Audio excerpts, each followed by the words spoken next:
Dear colleagues, among the global geoparks, we have demonstrated that it is possible to live in harmony with nature. It is possible to be creative, to understand the value of geological heritage and its role in sustaining humanity today. There is tremendous strength in the community-driven approach that makes UNESCO's global geoparks so unique. We have received the green light to implement recommendations of the recent evaluation of the International Geoscience and Geopark Program. And this is useful guidance which will be shared with you today to understand how we can support member states further for the development of the network of global geoparks across the world. Unfortunately, we had scheduled a number of different events we would have liked to invite you to, but due to the sanitary circumstances, we have had to postpone these. Dear colleagues, I believe that the presence of the Ambassador of Tanzania, I believe that the State Secretary of the Ministry of Tourism and Natural Resources of Tanzania testifies that the global geoparks is a model for sustainable development and should be shared across the world, but extended across Africa and through the Arab states. We hope that this session will provide you a better understanding of how the UNESCO Global Geoparks operate, how nature can be conserved, preserved, and how the ecosystem services from below the Earth's surface can be used in a sustainable manner for intergenerational equity. All the experts who are present here with you today will be able to share with you the experiences, and we would like to extend this across the African continent. And I would have one appeal to all of you, please. Can we ensure that before the 2030 goals, before 2030, can we ensure that we have extensive numbers of global geoparks across the African continent? I appeal to all the experts present here today. Twine up, join the African continent, join the Arab states, and help us to benefit from your expertise. Let me conclude by wishing you all a productive, constructive, and interesting presentations and discussions. I thank all the UGGP Council members. The Global Geoparks stand ready to support you with any question you have. We do need to value Mother Earth. There is no planet B. We have only one Earth. We have to protect life above the Earth and life below the Earth, because there is life below the Earth. And this is the life below the Earth that sustains all of us here today. I want to sincerely thank colleagues who have brought us here today, Christoph and his team, Özlem, Margaret Pratt, all the others who have contributed to bringing us here today. Thank you very much. I wish you good deliberations, and thank you for your support to UNESCO's programs as well. Thank you very much. Thank you to the experts. Thank you for joining us. Thank you very much, ADG, for this very passionate intervention. And thanks as well for making that connection between the importance of the protection of our natural resources and the role that geoparks can play in that. I think this is exactly what UNESCO has been doing for the almost last 50 years under the National Geoscience and Geoparks program. And I think with the recent addition of the Geoparks network, we have an extra tool to make this work. And we would be more than delighted to see that network expand in Africa and in the Arab states. Just to say here that we have over 100 participants. I see many people from Africa, from the Arab states, but I also see people from all corners of the world, which demonstrates exactly the big interest that we all share to make this strategy work. Thank you very much, ADG. I now welcome Ambassador Samuel William Shelokindo, the Ambassador of Tanzania to UNESCO, for the host country speech. Your Excellency, the floor is yours. Thank you, Christoph. Your Excellency, Dr. Alois Suzuki, Permanent Secretary, Minister of Natural Resources and Tourism of the United Republic of Tanzania, Madam Shamila Bedwell, UNESCO Assistant Director General for Natural Sciences, Professor Nicholas Zouros, President of the Global Geoparks Network, distinguished participants, ladies and gentlemen, good morning, Jambo, greetings from Paris. Allow me at the outset to express my profound appreciation to the organizers for associating me in this important webinar on UNESCO Global Geoparks for Africa and the Arab states. I wish in a special way to thank Mr. Joshua Mwankunda, Manager, Cultural Heritage Department, Ngorongoro Conservation Area, and Mr. Christoph Vardenberg, Chief of Earth Sciences and Geohazard Risk Reduction at UNESCO Global Geopark Secretariat, for working tireless in organizing this webinar. Congratulations for a job well done. Indeed, I'm grateful for the opportunity to welcome all the participants from African countries and around the world who are taking part in this virtual meeting. We wish this gathering could be in a presential so that participants could enjoy the beauty of Ngorongoro. But due to this unprecedented circumstance caused by COVID-19 pandemic, this has not been possible. It is worth noting that 5 years ago, UNESCO Global Geoparks were introduced after the approval by the 38th UNESCO General Conference.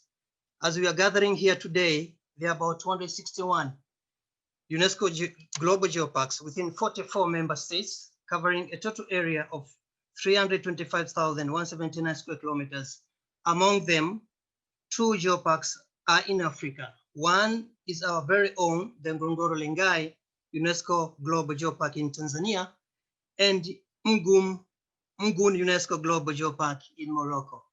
Distinguished participants, at this juncture, I'm pleased to inform that a lot of benefits of geoparks have been highlighted in different platforms. Undeniably, the geoparks have turned into the tools for international cooperation, whereby areas of geological heritage with the global values and the standards have been researched, conserved, and developed while engaging the local communities as active stakeholders and beneficiaries from the particular heritage surrounding them in daily lives.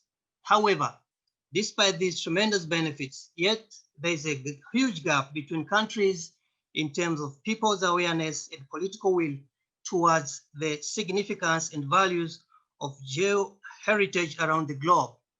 Thus, this webinar accords us an opportunity to exchange views on the fundamentals of UNESCO Global Geoparks concept, on how to raise awareness of the importance of geological heritage and the need to connect it with the natural, cultural, and intangible heritage, and on how to encourage the governments and the related organizations to protect and conserve geodiversity via national program, as well as to develop UNESCO Geopark projects in their respective countries. In addition, this webinar intends to assure that UNESCO Geopark concept is well understood at the governmental and academic level in order to support community-driven growing initiatives and provide necessary new sustainable economic development to local populations, and identify potential UNESCO Global Geopark sites and ongoing initiatives in Africa and Arab states. Distinguished participants, ladies and gentlemen, I should like to conclude by once again welcoming you to this webinar and encouraging all participants to use this opportune moment to discuss, exchange views, and making recommendations that will meet the objectives and the expected outcome. I wish you fruitful deliberation. Thank you for your kind attention. Asanteni sana. Thank you very much, Your Excellency. I think indeed Ngorongoro-Lengai, it's an inspiration for other initiatives in the region. And I hope that we can jointly work on organizing this first African International UNESCO Global Geoparks conference. It's a shame that we had to postpone it, but of course the conditions were not favorable. But as soon as they allow for it, we will be glad to continue that. And I think it could be a nice step up from the webinar that we're organizing today. Thank you very much. May I now invite Professor Nicolas Zoros, the President of the Global Geoparks Network, to bring a brief overview of the agenda and maybe to explain a little bit what people can expect later. Thank you.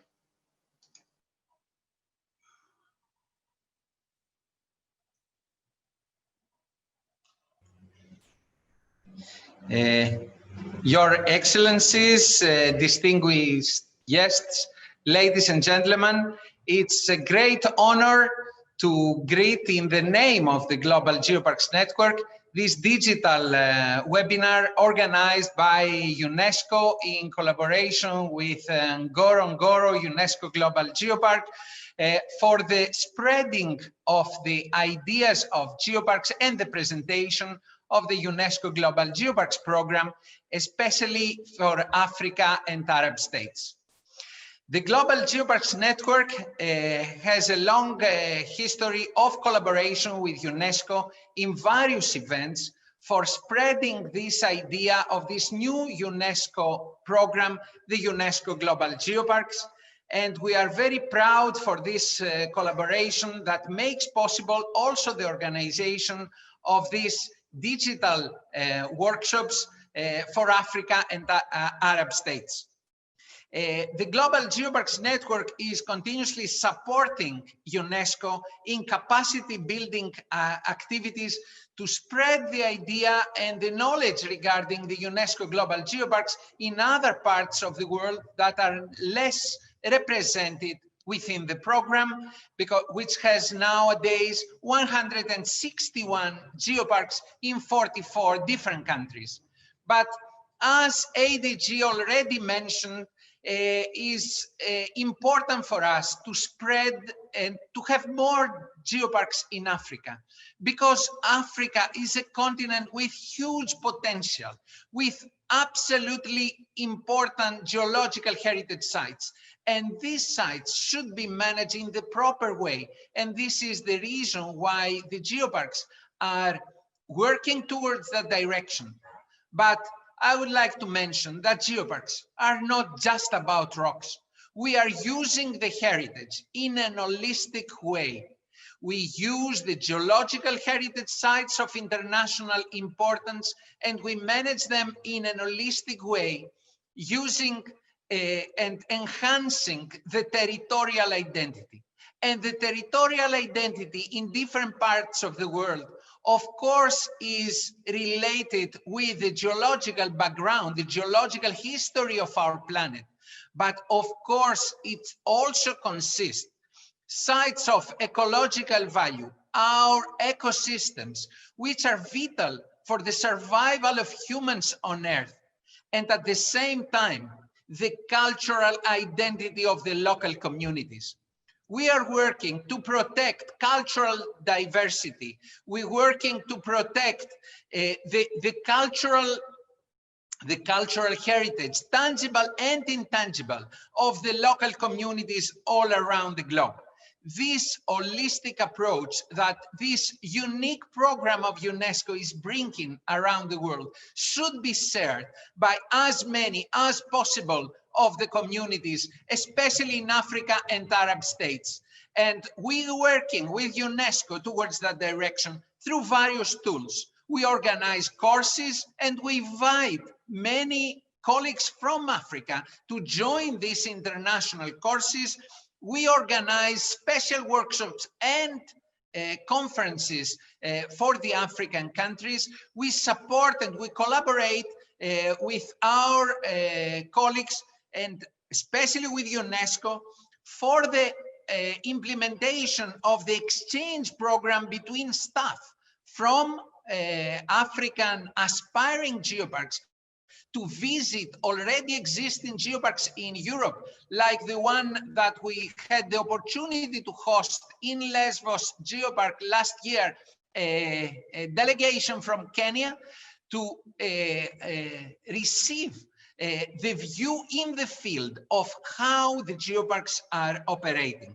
I don't want to take more time, but I would like to invite all the aspiring geoparks from all Africa to use all what is offered by UNESCO and the Global Geoparks Network for the establishment, any help, any support, also the advisory missions that we are ready to implement in order to help countries to develop new UNESCO Global Geoparks. For us, it's important to build a global partnership which will present the geological history of the planet.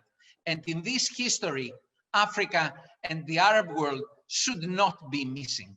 Thank you so much for joining us today in this workshop. Thank you so much to UNESCO and Ngorongoro-Lengai UNESCO Global Geopark for organizing such an important event, and wish every success to this digital workshop.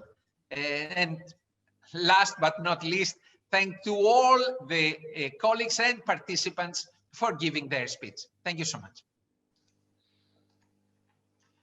Thank you very much, Nicholas.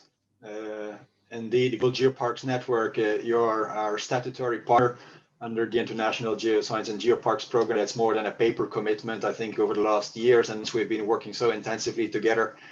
And I'm very happy that we can count not only on GGN and on UNESCO Global Geoparks Council, but also on the collective effort of all the existing geoparks who are willing to share their experience and who are willing to host aspiring geopark managers. I've seen enormous drive from them as well, so this is very much appreciated. May I now welcome, ladies and gentlemen, the Permanent Secretary of the Ministry of Natural Resources and Tourism of Tanzania, our virtual host country today. Your Excellency, if you're with us, please, the next minutes are yours. Thank you. Thank you so much, Christoph. Your Excellency William Shelukindo, Madame Shamila, Professor Nicholas Zurus, distinguished participants, ladies and gentlemen, good morning. I'm honored to be given this opportunity to speak this morning and deliver the keynote speech at this important webinar. It was once stated by a French naval officer, Jacques-Yves Cousteau, that for most of history, humans have had to fight nature to survive. But in this century, we are beginning to realize that in order to survive, we must protect and develop nature. As we gather and reflect on the journey of development of geoheritage for Africa and Arab states, necessarily the general achievements cannot be left aside. Today, whether small or big, rich or poor country, the entire world is rapidly understanding and appreciating the need for research, identification, conservation, and development of geoheritage. Undoubtedly, those are important measures adopted globally, as they are revealed today by observing the massively continued trend of initiating international and intra-national bodies, conferences, conventions, etc., for the development of our nature, indeed our heritage.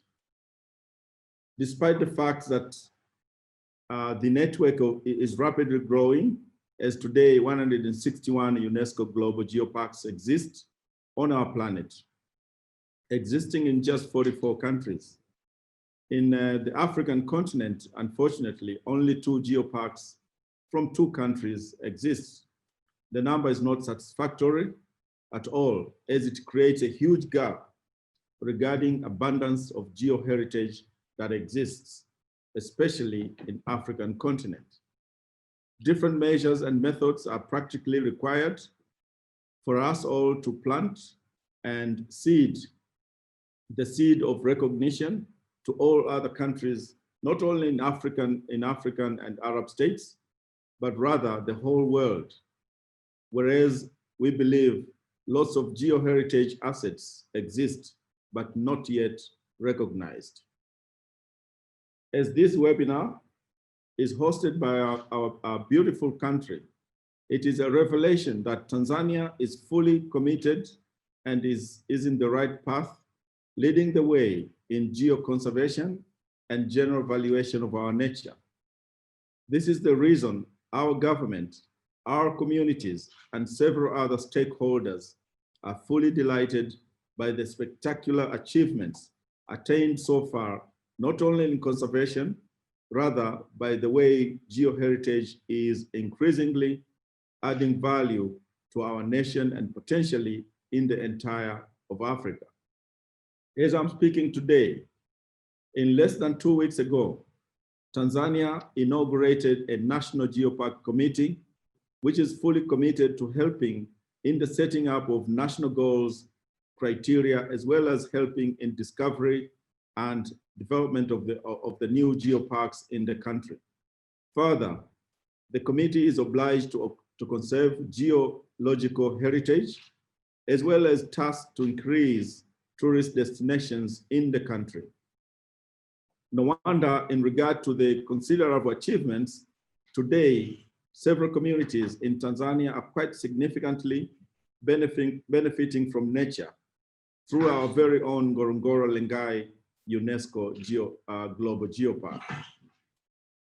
Nonetheless, Tanzania has further shown a commitment of playing critical role in developing of geoparks in the African continent through the pioneering and active participating in the introduction of African UNESCO Geopark network. In 2020, the first African Global Geopark Conference was organized, but unfortunately, only to be postponed because of the COVID-19 pandemic. Tanzania is open to share experience and even offering training and mentorship to any country on earth with interest in learning and developing geoparks. As stated in the concept note of this webinar, that these webinar modules are therefore a first step in the global strategy and list of actions that UNESCO wishes to implement in order to support initiatives and accompany territories, in addition to promoting the geoparks concept and identifying needs in the field. The African continent should not be left back. As we, the Ngorongoro-Lengai UNESCO Global Geopark, together with our fellow Moroccans, have already shown the way for the development of geoparks in Africa. I urge us all to develop an African Geopark Strategy 2021-2025 and setting up a joint team of Africa Geoparks, which will be a catalyst for realigning the focus of other countries on this continent and engineering the desired changes. For inspiring the mass, states and leaders, a continental campaign requires to be launched. The global officials, communities, geologists, heritage managers, tour operating companies, and several other stakeholders have to come together and inform one another on humankind, that how humankind is nothing without nature, and how nature is meant to develop humans in several life aspects. Human nature-centered approach is the catalyst for the contemporary world's development, owing to the level of existing technologies. Further, specific attention should be placed on our communities. Arguably, without prosperity of our people, nothing valuable can be invested in developing our nature. The African communities need to be well informed and well inspired on how Mother Nature is a blessing to all of us humans, especially in terms of economic gains.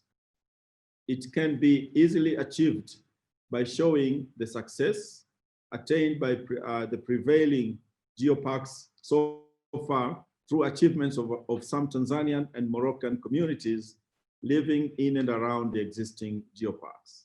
As I conclude, it is my wish that we keep on moving together in the journey to make our geoheritage and the world in its entirety a better conserved and developed place.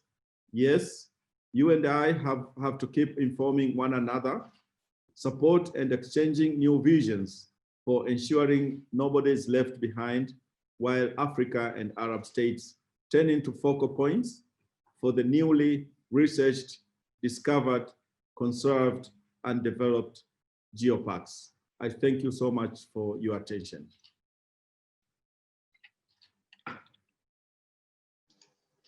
Thank you very much, Your Excellency.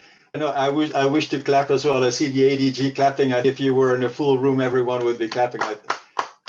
Let's virtually clap because I'm really impressed. Thank you very much for your Excellency. Thank you. Thank you for your important insights. I think you're absolutely spot on. I like to hear you say as well that we need indeed a continent campaign, a specific strategy for Africa. And I am offering the services of UNESCO, and I'm sure that I'm speaking on behalf of the Global Geopark Network as well. We will be glad to work on this together with you. You're absolutely right. I think Geoparks initiative, we all know that growing from the ground up, it needs to have the entire community behind it. It needs to have geological support, the academic support. It will never come to fruition if it doesn't have the back from at the governmental level. And I think that's why we took great care in inviting here as well today delegations and government officials. And I think the presence of the ambassador and of you yourself here today are demonstrating that importance. Thank you very much. May I now, yes, sure, ADG. Yes, thank you very much, Christophe, Your Excellency, Ambassador. I apologize very much that I need to leave you. You may be aware that the executive board of UNESCO's was prolonged exceptionally, and it started at 10 o'clock already today. It should have closed last night. There are important discussions taking place on the future of the UNESCO's programs and the medium-term strategy. I will join you back again later. I would need to connect to that program and to the board meeting, and I will join you back. I want to say congratulations. Congratulations to Tanzania for bringing us here together. Thank you, Your Excellency. And I'm going to repeat my appeal now. All our international experts connected, I would like in 1 year's time that you report back to us and tell us the number of people you've trained, the people you have twined with. Can you twine with another country in Africa, build a capacity, share with them the geosciences, share with them how the geoparks operate, how it brings together in an integrated manner, integrated management of landscapes, people, and how geoparks sustain life. So please, dear colleagues, international experts, I would like in 12 months' time to stand up and say this first digital meeting has now produced 70 trained geoscientists across Africa. Or in 12 months' time, we say that 14 countries, 15 countries are being helped in the application to celebrate Earth heritage.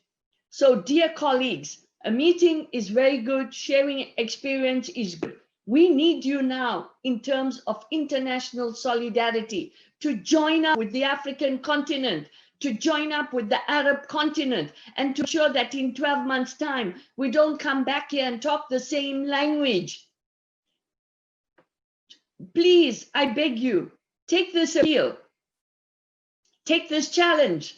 Come back to us and tell us that you trained 50 people in Africa and we're on the route to putting together Africa's geoparks and Arab geoparks on the map.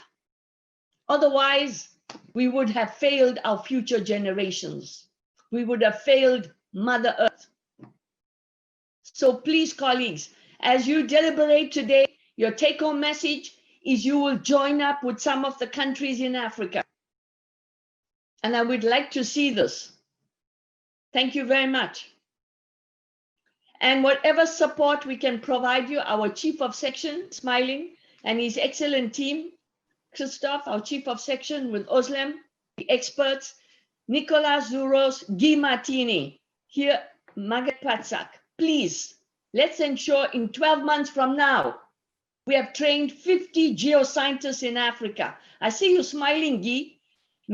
C'est vraiment mon souhait. Sinon, ça ne sert à rien d'avoir des réunions online tout le temps.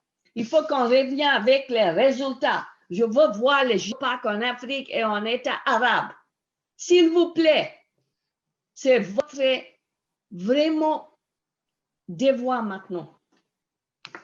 It's your role. Thank you, colleagues. Stay blessed, and I join you later.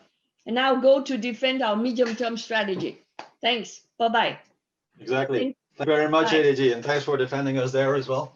And yeah, your message is loud and clear, and that's part of the reason we have this webinar, not only to promote it, but also to identify those emerging initiatives, because we know people are working on it, but they need sometimes a little helping hand, and I think that's what we are here for. Thank you very much. Thank you. I see that my colleague Oslem is already in the starting blocks. Yeah, I think it's my Oslem, turn. It's your turn. Thank you very much. Yeah, I think it's my turn, and it's a great, great, great honor after such an emotional, as always, opening from our dearest ADG, Shamila, who's a scientist, as myself, and our ambassador, His Excellency, as well as Dr. Joshua Makuanda. And it's impressive. I think I couldn't be introduced better, and I couldn't be more proud as a geologist. I am a geologist by training, and I spent my last 20 years in various roles promoting importance of geosciences for our world. And many of you know geology comes from Gaia, who is Mother Earth. When each time we say Mother Earth, it doesn't come because we are used to say that, because it comes, the word in geo means Gaia, and I have my wonderful colleague here, Nicolas Zouros, he can explain us.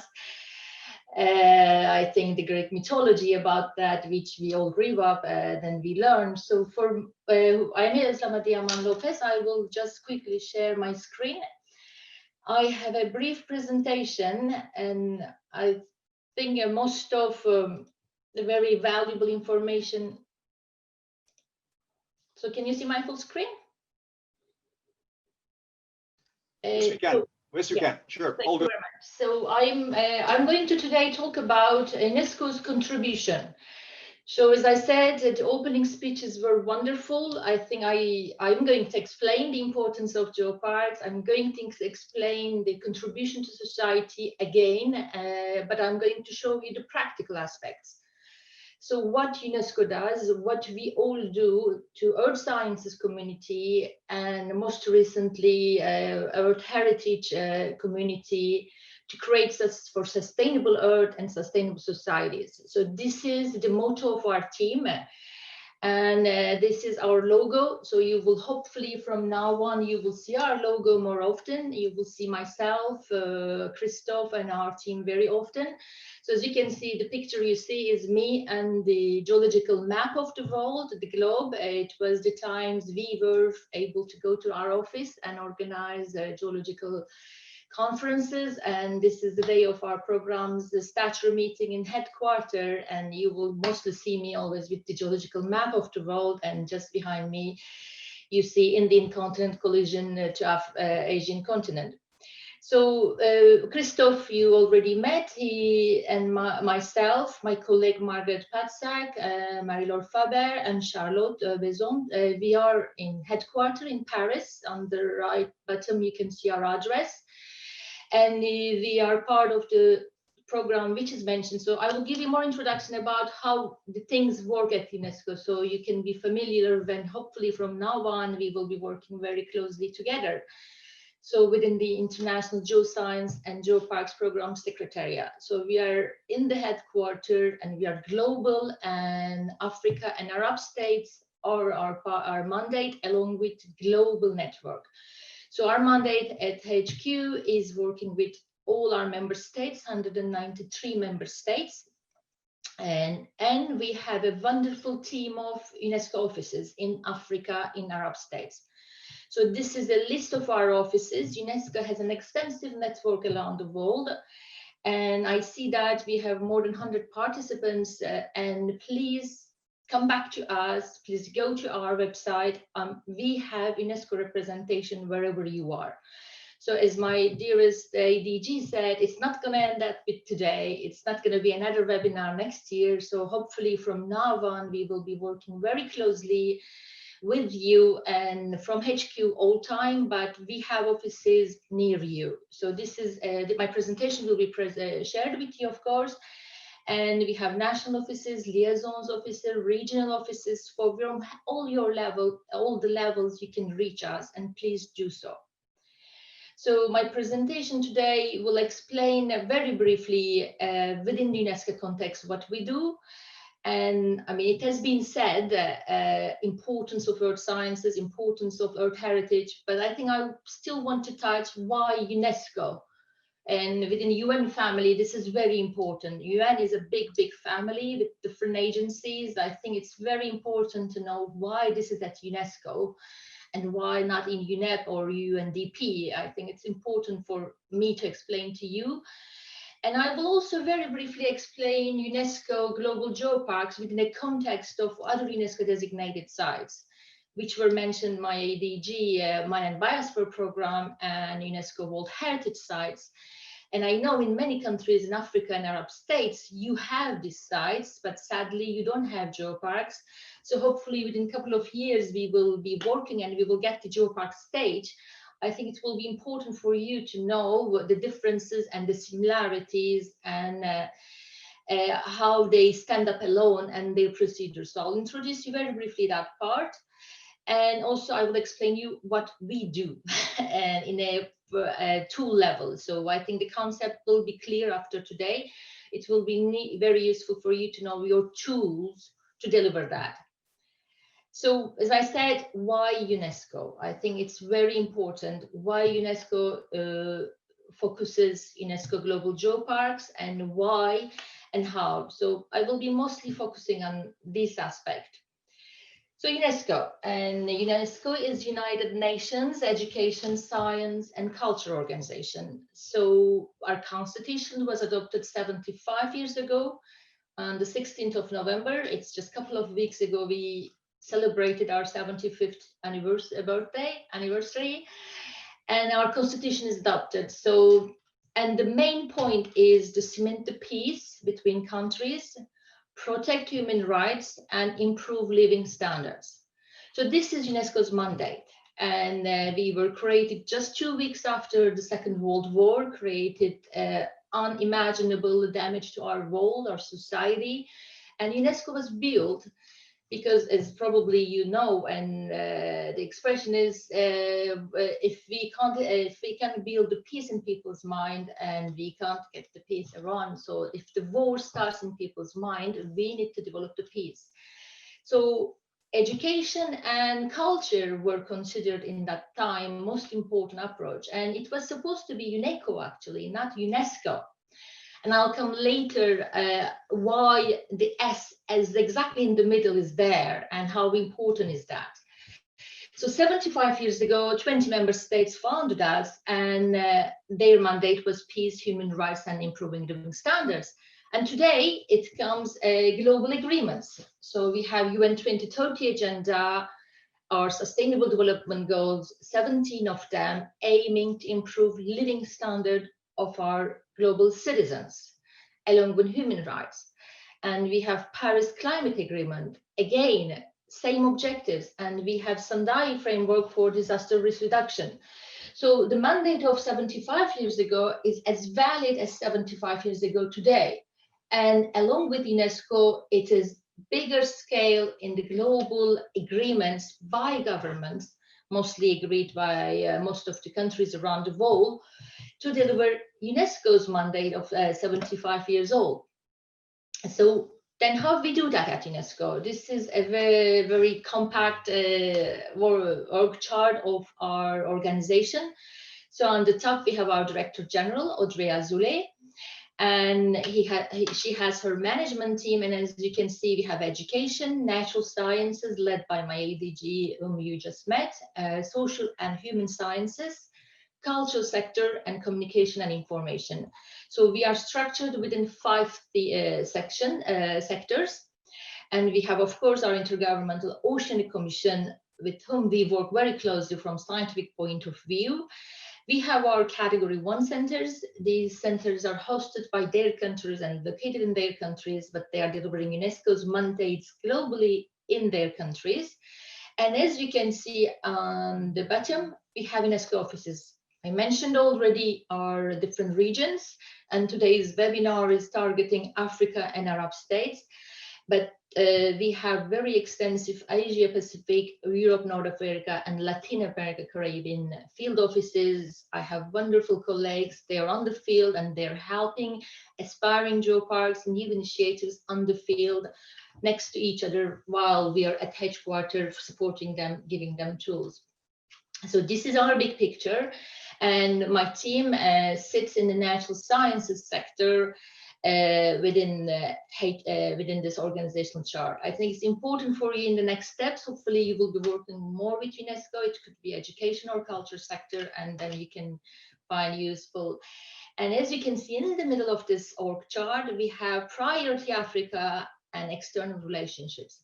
So Africa is one of UNESCO's priority, and you can see that UNESCO dedicated a special sector for this very important priority for us.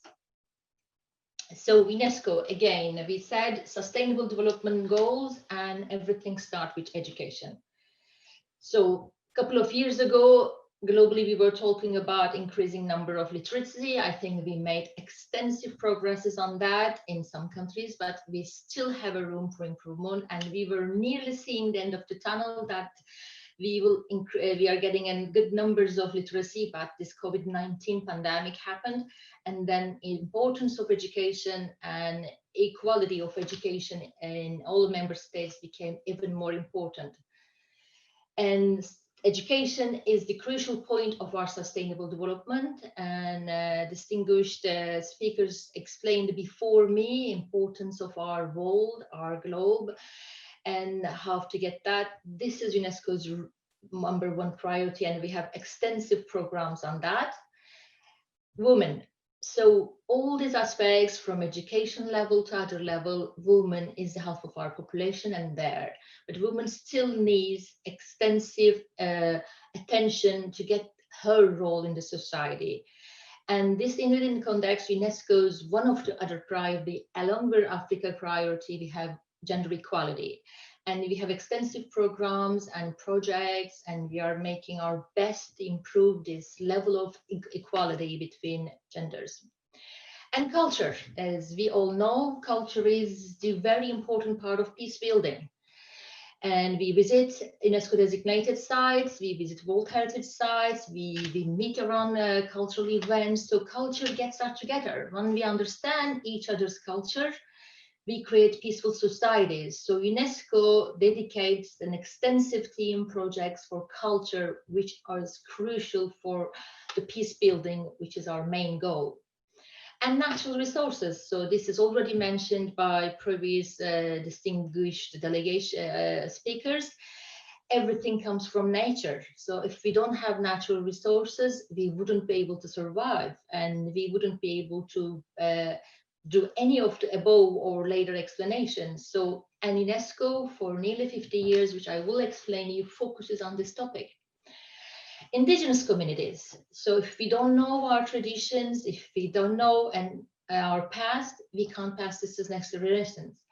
In every community, indigenous knowledge, our traditions, our indigenous languages, this is UNESCO's very important priority. UNESCO dedicates extensive themes on that. We have our colleague Nigel in our section leading UNESCO-wide focal activities.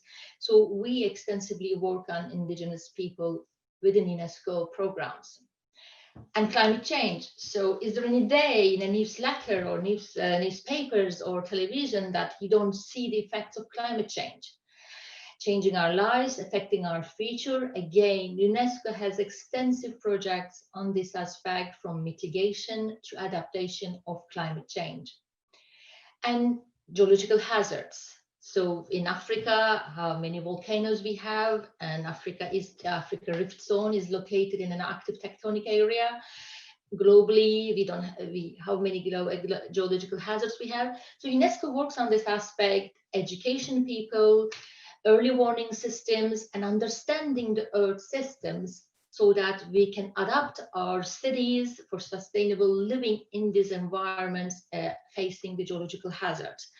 So this is an activity we've been working for several years, which I will also explain you later within UNESCO. And then, as you can see all these pictures, what connects them for me is the science. So without the science, we can't deliver any of them. The education, we can't have even a pen if we didn't understand the scientific aspect of our natural resources. The coal you have in your pen comes from natural resources, which is purely the scientific aspect. And recently, the pandemic we are facing showed us that the only way to get out of the pandemic is to improve the science and find a vaccination and to find a peace between societies. So that's why in the middle of UNESCO's world, we have science sector, which is led by my ADG Shamila Nair Bedouel, and all our programs and projects focus on the scientific inclusion, scientific aspects for sustainable development within UNESCO environment, connecting education, culture, and communication activities. So again, how we do that? So it has been mentioned several times. We have UNESCO's International Geoscience Program, which we shortly call IGCP. And since 1972, UNESCO partnered with International Union of Geological Sciences, which is the biggest geological community in the world, bringing together more than 1 million geologists to focus these aspects. I mentioned geological hazard. I mentioned natural resources, but minerals in Africa. Africa is the biggest provider of minerals in the world. And this is a very traditional example I'm not very keen to give, but you can't have your mobile phones if you don't have cobalt coming from the RC. So this is an environment UNESCO has been working for nearly 50 years within International Geoscience Program for sustainable use of natural resources to advance the geodiversity and geoheritage and geohazard risk mitigation. So within the IGCP, we delivered more than 500 projects up to today in collaboration with more than 136 countries around the world to help our member states for the better management of their geological resource, as well as mitigation and adaptation for geological risks. And these are just numbers of some of our projects, which you can find them in our website. And if you are not familiar with the program, please contact me and you can get projects serving, delivering activities in your countries, in your regions. So then with time, International Geoscience Program existing since 1972, as of 2015, International UNESCO's Global Geoparks Program was adapted. I think this is going to be explained very extensively later. But what I would like to say here is all we were talking until now within the Geoscience Program is being demonstrated within UNESCO Global Geoparks. So the reason why UNESCO is in the UNESCO Global working closely with partners, mainly our Nicholas Rose's team, Global Geoparks Network, is because UNESCO Global Geoparks are helping UNESCO's mandate for peace building with science and geological sciences. So we will explain you extensively their pillars, their different factors. The reason we have International Geoscience and Geoparks Program, and UNESCO member states anonymously accepted this program being one of the key programs for UNESCO because they are our laboratories. And all the examples I just gave you here are shown and demonstrated and contributed to society within UNESCO Global Geoparks, which we will talk next 2 hours coming. And then this is an example of International Geoscience Program. Within this program, we will provide grants, financial support to early career scientists from developing world to advance their knowledge about geological sciences, which they can bring back to their countries and they can improve their countries' peace building, because what we do is we have African scientists. They can go to Nepal, they can go to China, or they can go to Jakarta for geological formation, and they can meet with other countries' scientists. And that's why IGCP was funded a long time ago during the Cold War, that geologists couldn't meet each other, geologists couldn't collaborate. Then UNESCO enabled them to meet, to work together, to bring the peace to their countries, thanks to the geology. So in the map on the left, you see is the green countries are the part of the International Geoscience Program as of last year. And the black dots you see are the points or the locations where we delivered training programs, field trips, conferences. As my ADG said, we trained people We trained more than 5,000 people last year within this program in different parts of the world. And as you can see our pictures, these people are funded, sponsored, connected via IGCP. And today we are organizing this webinar. We have more than 100 participants to bring you to the Geopark's pillar of that program, so we can connect, we can train, we can help you, which we will explain later. So it's just an example of our demographics, and you can see this is the statistics for only last 4 years. We are delivering, we have around 40-50 active projects. And as you can see, most of the participants, half of the participants are from developing world, and half of the participants are early career scientists. And last year we were in touch, in collaboration with more than 4,000 scientists. It's only last year's data. And as of this year, we are very proud. We have 237 project leaders. So you could be one of these project leaders from 52 countries, delivering our projects or leading our projects in collaboration with many other experts. And as I mentioned earlier, female gender equality is very important for us. We are working hard on that. We are 40-60 ratio. So hopefully soon, with your collaboration, we will get 50-50, that our projects are led, managed also by female scientists in the near future.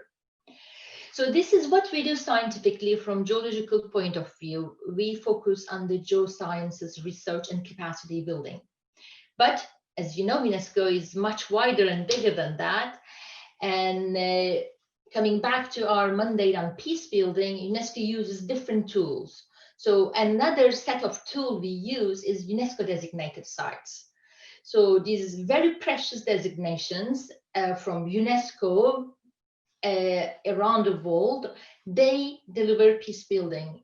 They deliver getting people connected and to improve their living standard. So we still have same mandate. We focus on human rights, we focus on peace building, and we focus on improving their standards, life standards, to deliver sustainable development goals. So we use whatever we have as a tool to deliver our mandate.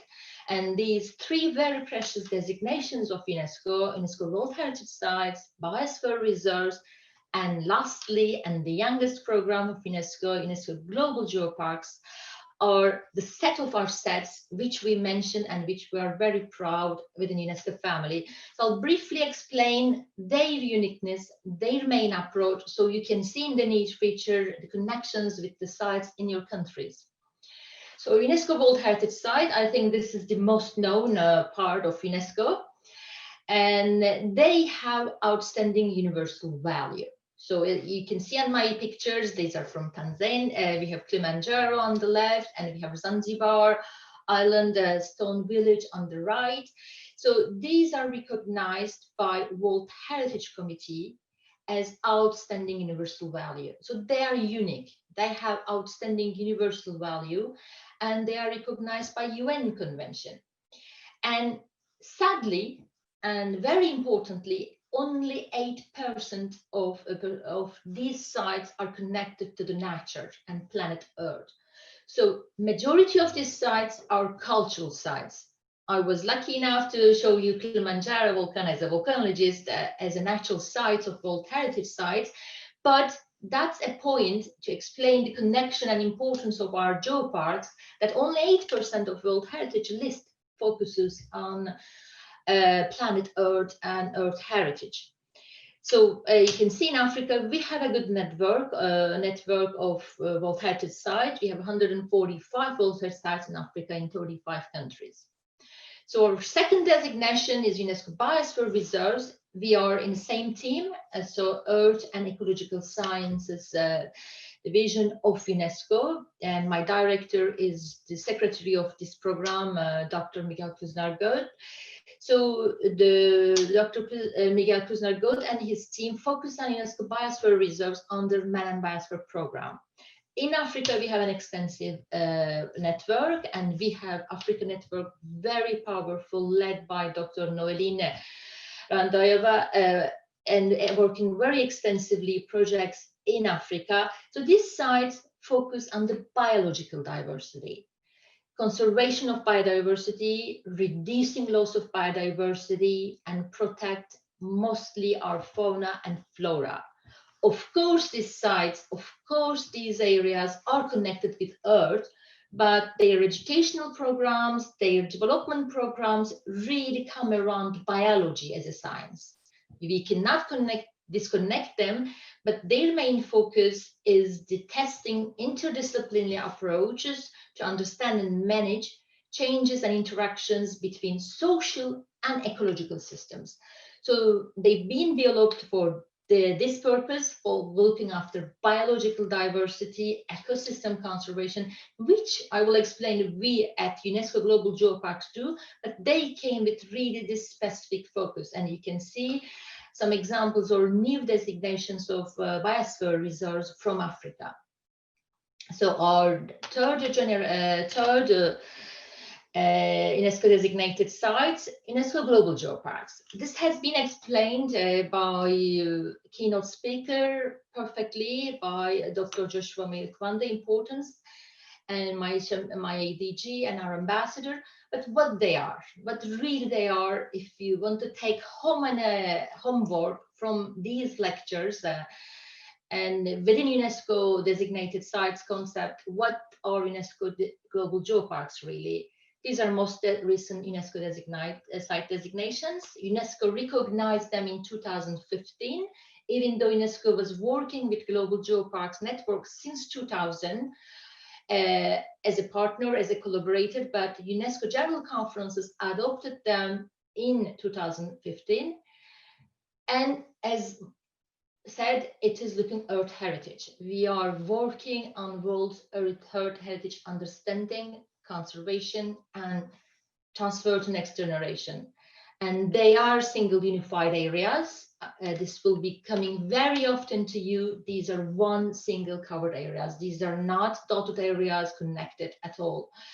And they combine all heritage. They bring cultural heritage, intangible heritage, and Earth heritage together. So they don't have one focus. Within a geopark, you need to demonstrate these aspects all together. You cannot demonstrate only your geological heritage. It's not going to make a geopark.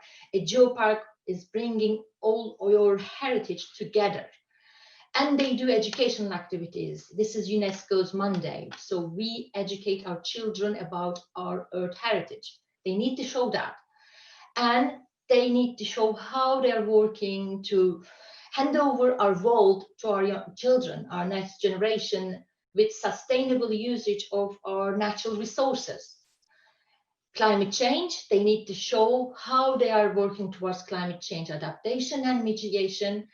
And very unique aspects of them, they're scientific. So international geoparks, UNESCO Global Geoparks are with the International Geoparks Program.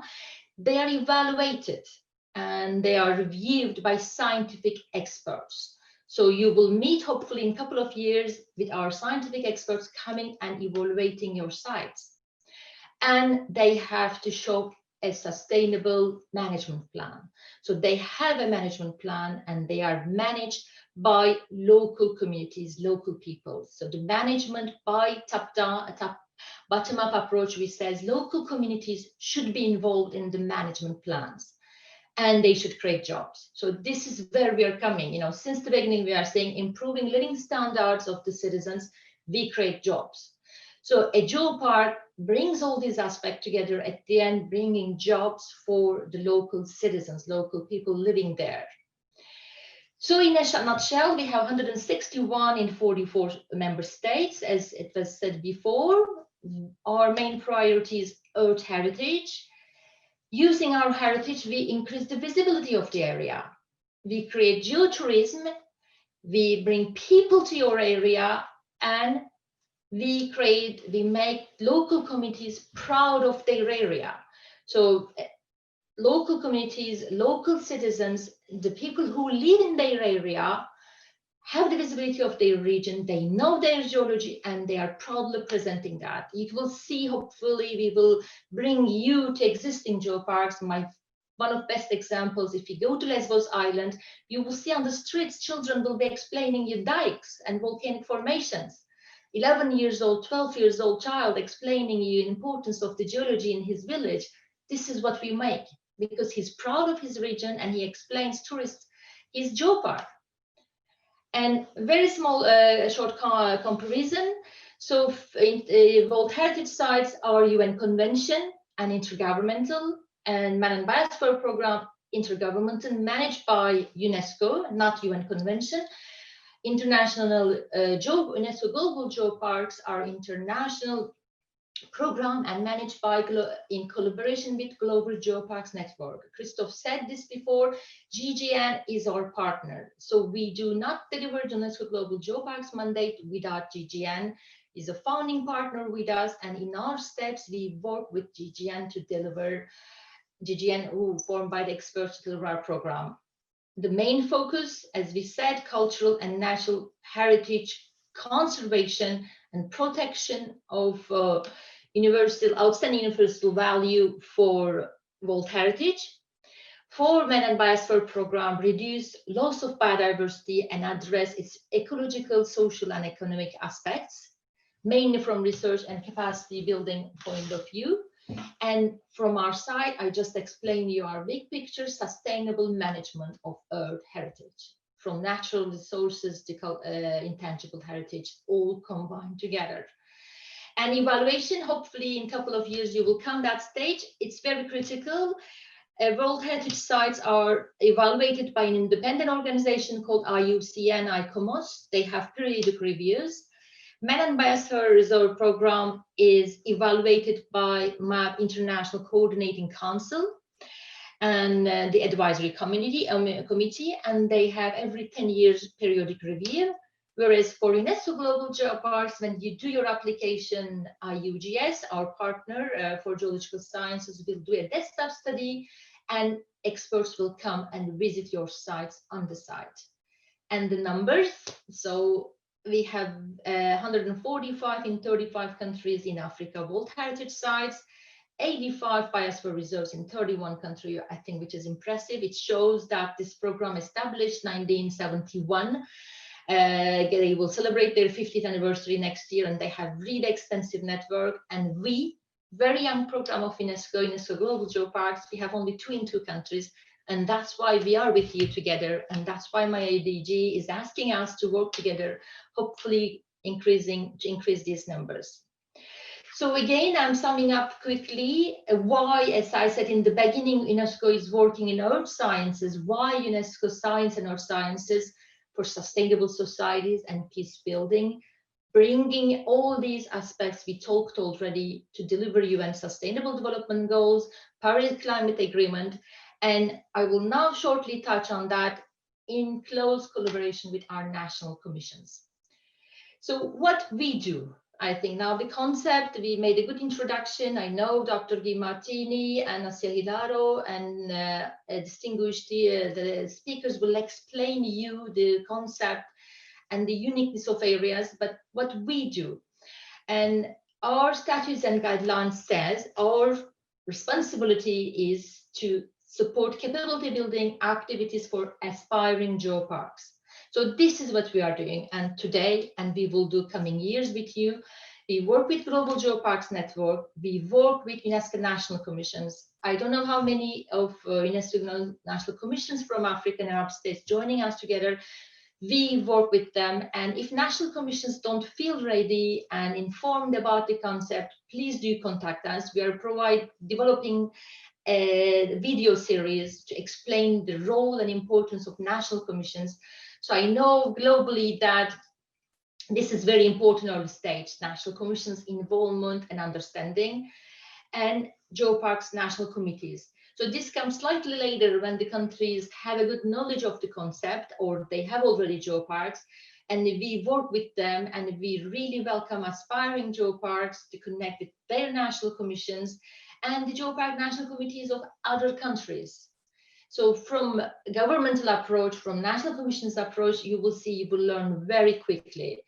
So national commissions and Global Geoparks Network are our main support organizations. We work with them for the capability building activities.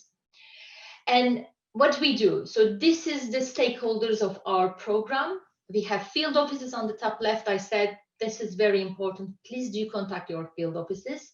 Member states who are our decision makers, and as my ADG said, now they're in our executive board meeting deciding our future agenda, our future mandate. So we work very closely with permanent delegations, as we saw our distinguished ambassador explained his role for this program. We work with permanent delegations daily, regularly, to explain the importance and contribution of this program to their countries. We have councils, we have IGCP Council, and we have UNESCO Global Geoparks Council. We have scientific experts and evaluators.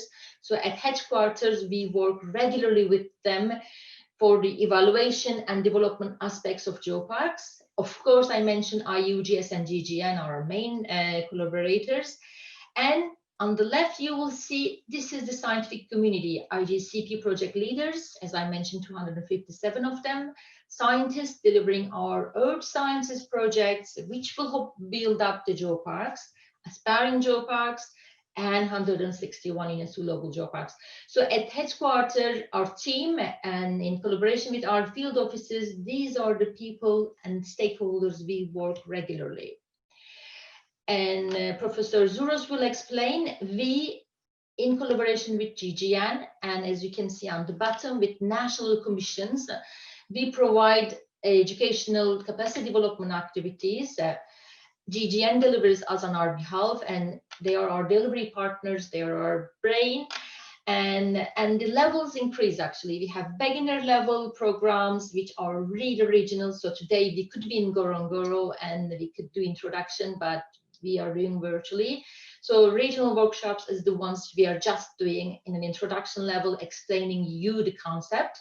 And then when you will hopefully move upwards with the your knowledge, we will bring you to Lesbos Island, where we provide regular trainings, or we have Beijing courses. Again, we can provide financial support. UNESCO provides financial support for your participation in this course. And Nicolas Zouros will explain you, GGN provides extensive field visits to your area to explain you the program. And you can see the last bit is the mentorship exchange, which is my ADG mentioned. This is the twinning. So when you move upward with your geoparks concept and model, we will take you and we will bring you a geopark established for 5, 6, 7 years and running successfully, evaluated successfully. So they will show you on the field what they do. And the picture you see on the right is the Kenya aspiring park representative with Global Geoparks Network President Nicolas Zouros in his geopark in Lesbos Island last year. He received 2 weeks, more than 2 weeks training in this geopark. So UNESCO and GGN can collaborate, provide you these trainings. I think it will be explained much later. But also, as you can see on the bottom, Japan National Commission and Mongolian National Commission, they helped us for regional networks, regional trainings. We are also hoping that with the national commissions, we can provide more trainings. And we work with UNESCO Global Geoparks Council. So from you, it's very early for your level, but the council evaluates application forms and revalidation forms. So our team at headquarters, Margaret, Christophe, Charlotte, and myself and Marie-Laure, we work with a council who makes the decision, which is approved by executive board later. And this is a very quick review of the process. Hopefully in a couple of years, you will submit us your application, and it shows the process from the point you submit your application form, which we will help you over the years, and you will be announced as UNESCO Global Geoparks. The period is approximately 20 months. And you can see you do your application via your member states to us. And the red colors are our activities. We do desktop reviews, one-page summaries, presentation of your application to our member states for intergovernmental check. We organize evaluation missions, and we organize the council in collaboration with GGN, and we draft the item for executive board agenda for the approval of submission. So the process is approximately 20 months. You are not there, but we will be happy to walk with you side by side for this process. I think I'm done. Thank you very much for listening me, and I hope it was useful. And please do contact us, and we are here to help you for any questions. Thank you. Thank you very much, Özlem. It's a very nice presentation. It's actually the first time I discover as well the sketches that you've used. That's what's going to feed in the video, right? Yes, the video is nearly ready. It's being filmed, and these are the drawings from the video. So we will have 3 animations with this video, and so this is the taster. I think it's important indeed to have such a video that explains in a couple of minutes what exactly is the essence of a geopark. So thank you very much for that introduction. Ladies and gentlemen, we're a little bit behind schedule, also because we started a bit later. I see that some questions appeared in the chat box. I think they are more of generic nature, if I'm correct, but if I may pick up a couple of them. I see that Dr. Rifello is asking if there is an office of UNESCO in Libya. There is not an office of UNESCO Libya. We have 52 offices around the world, but of course we cannot present in each and every country. But I just would like to say that there is the Rabat office in Morocco who is covering region. And then we have the Cairo office who covers the region as well. So if you want, send us an email and we will bring you in touch with the 2 colleagues in the respective offices, and they will be able to help you further.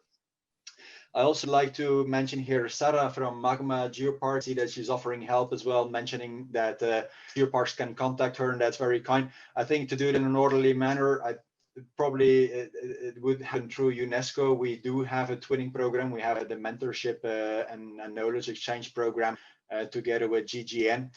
So we will certainly use the offer of geoparks like Magma to bring you in touch with them. I've seen that Alan Wiggle also mentioned something on South Africa, a country with a tremendous geodiversity, and I would absolutely concur with that. And then wondering why there are no geoparks, mentioning that there is a very big interest of the country in natural heritage and national parks. And I think that's something that's recurrent, not only in Africa, we see this as well in the US, but also in other countries. And I think that's one of the reasons why we organized this event here, to show as well that geodiversity can offer an entirely new world of conservation. And it's a different type in, how would I say it, in contribution to what UNESCO is already doing with the biosphere reserves and with the World Heritage, as Özlem presented. If there are any other questions, I see that, for example, Justine George raised her hand. With her indulgence, I would suggest we take that question maybe after the next presentation, where 2 colleagues will dig a little bit deeper in the different aspects that Özlem just opened up here. I would like to invite now Dr. Guy Martini, the chairperson of the UNESCO Global Geoparks Council, one of the founding fathers of the geoparks concept. I don't think he needs a lot of introduction. Many people may be very familiar with Guy or may have met Guy already. And then I would like to welcome as well Dr. Asier Gilario. Dr. Asier Gilario is the chair of the International Commission on Geoheritage of the International Union of Geological Sciences, IGS, but is also, of course, a senior evaluator of the Geoparks program, and has a very knowledge of geoparks for running one of the most emblematic geoparks, the Basque Coast UNESCO Global Geopark. Guy and Asier, you have prepared a video. I would ask here Charlotte if she can upload the video, and I hope that we have no technical issue by doing so. And the floor is yours. Thank you. Charlotte, can you upload the video?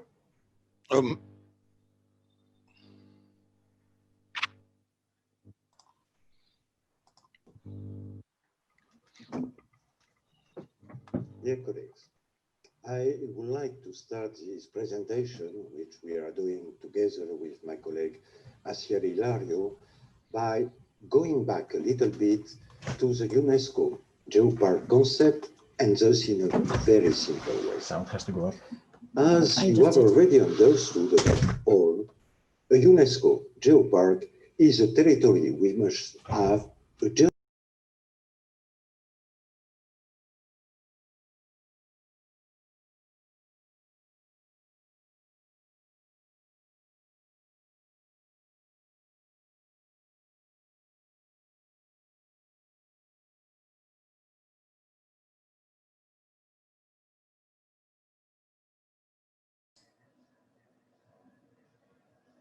Sorry, we cannot hear.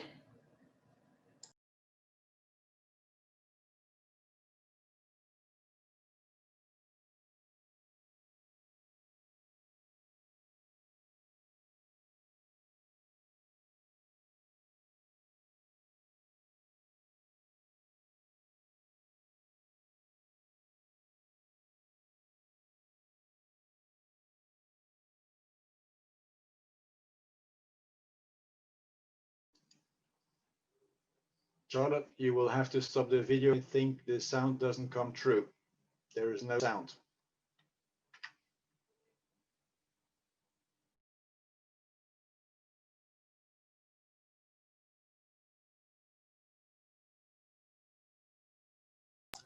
Okay, I will try again to put the video on.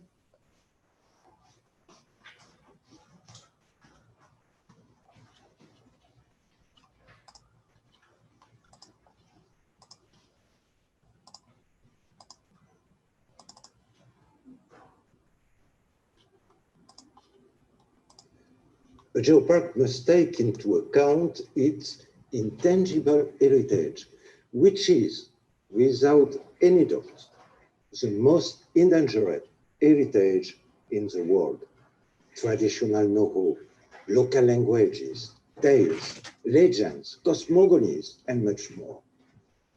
The geopark must take into consideration around the geological heritage all its territorial heritage, highlighting all the interconnection that may exist between the geological heritage and the other heritages. This different heritage must be intimately connected with the population of the territory so that, thanks to their promotion and their valuation, new policies of sustainable development can be implemented. A UNESCO geopark must be a living territory with a population proud to live there, with a desire to imagine a different future for this territory. For the sake of clarification, I would like to share with you the semantic of the word geopark. As we all know, since the beginning of humanity, the first sacred sites were mainly geological sites that strongly marked the landscape, such as this mountain called Uluru in Australia, or this mountain in Tibet, which still receive important pilgrimage, or this one in Ethiopia. Much later,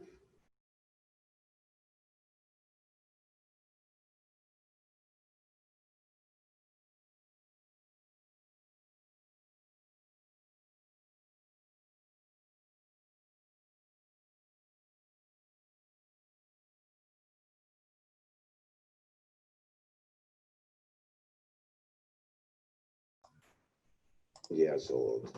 This cult of Mother Earth is found in Greek mythology, and in Greek language, this goddess Mother Earth is called Ge, Gaia, Geo.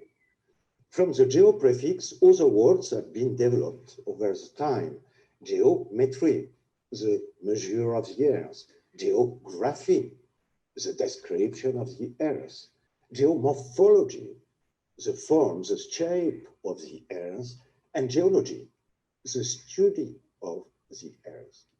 Consequently, in the name geopark, we have geo, which means the earth, Mother Earth, and park, the park, a zone, a space.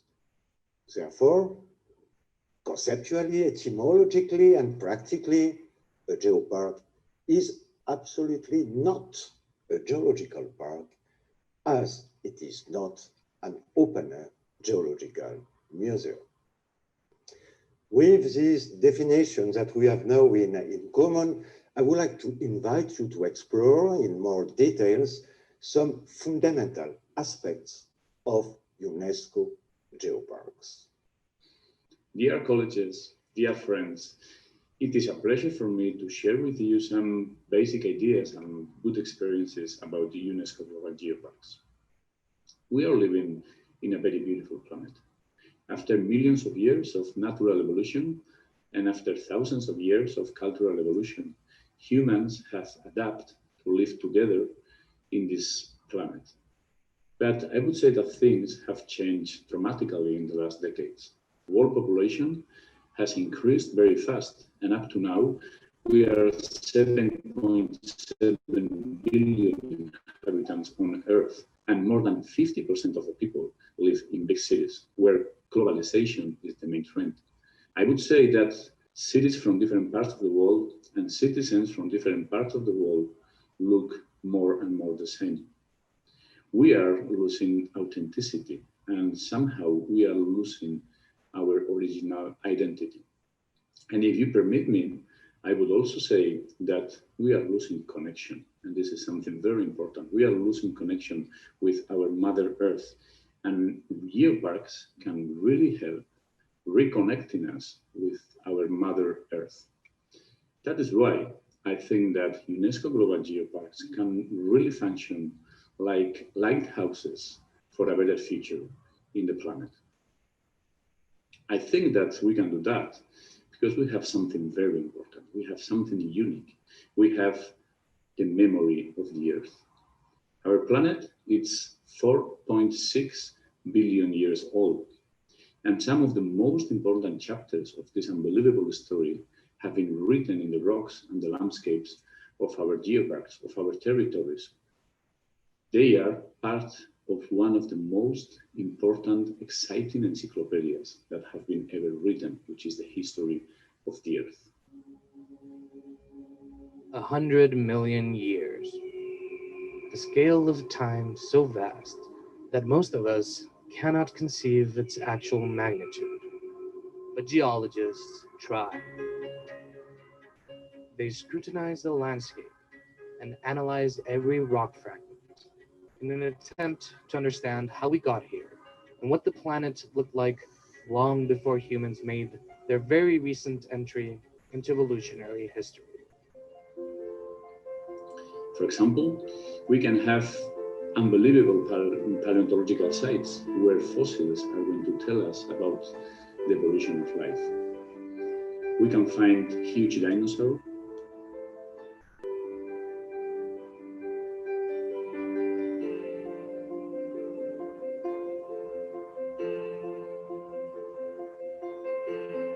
We can find beautiful ammonites.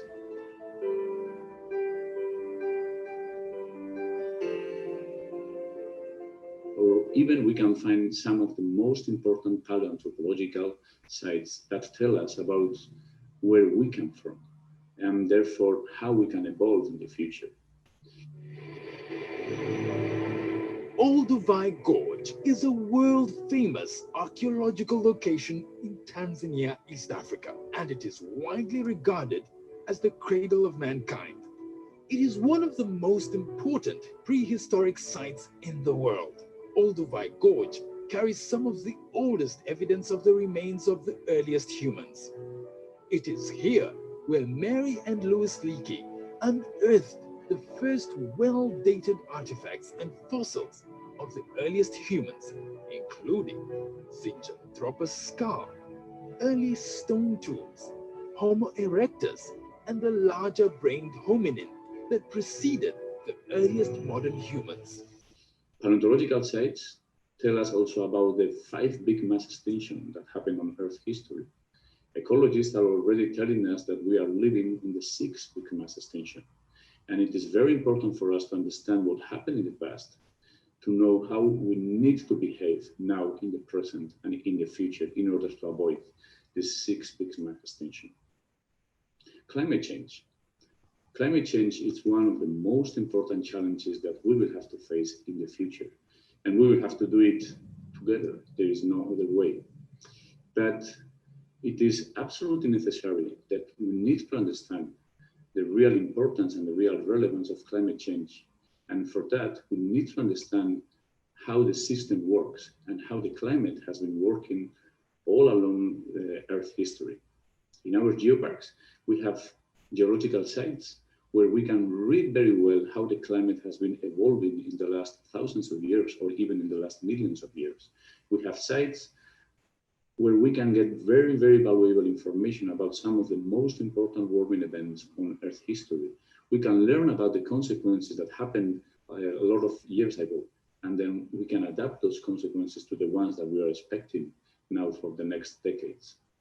So somehow, geoparks can become into real laboratories to understand what climate change is now and how the climate used to work in the past. The geology, the geology of our landscapes tell us also about something very, very deep. They are telling us that we are living in a dynamic planet where even mountains can disappear, a dynamic planet where the continents move, a dynamic planet where the geographies change. It is only a matter of time. And if you permitted me, this approach, this philosophical approach, help us understanding that the slide of the landscape that we are seeing today, it's only a very short slide of a much, much longer story of evolution. This philosophical approach also help us understanding that we just arrived to this beautiful planet, that we are very small, but at the same time that we have had the power to change and to destroy many of the ecosystems on Earth. And this is something that we need to reconsider for the present and for the future. We have a huge responsibility. Geoparks are somehow the guardians of the memory of the Earth. We need to work for the conservation of our geological heritage. We're on the western end of the island, amid the remains of a vast forest, but the trees are now stone.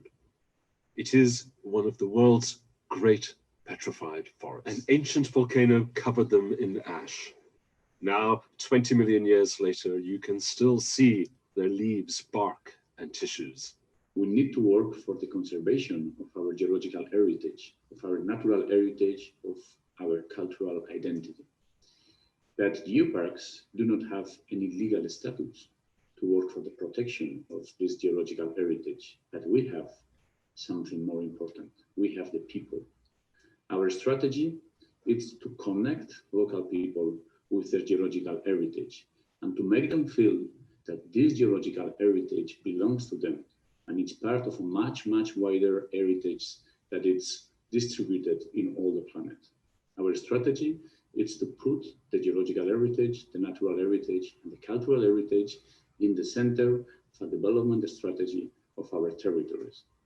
After 20 years of experience, we can really say that education and geotourism are very, very useful tools, very effective tools to work for the conservation of our geological heritage.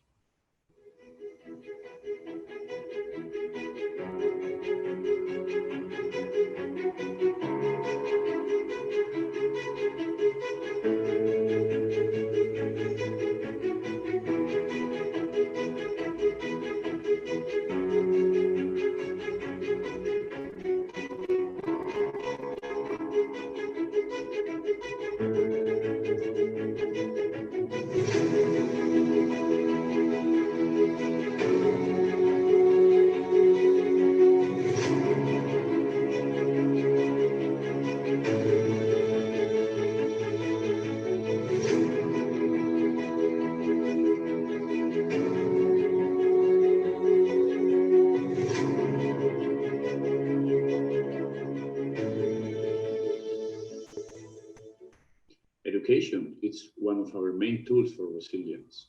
Geoparks are territories for the future, and therefore geoparks are territories with education.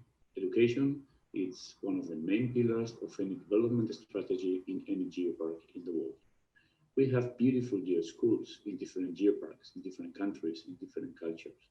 And these geoschools are giving us an added value because they are talking about local nature, local landscape, local traditions, local culture. This is somehow a very, very useful tool to promote the pride of belonging to this community.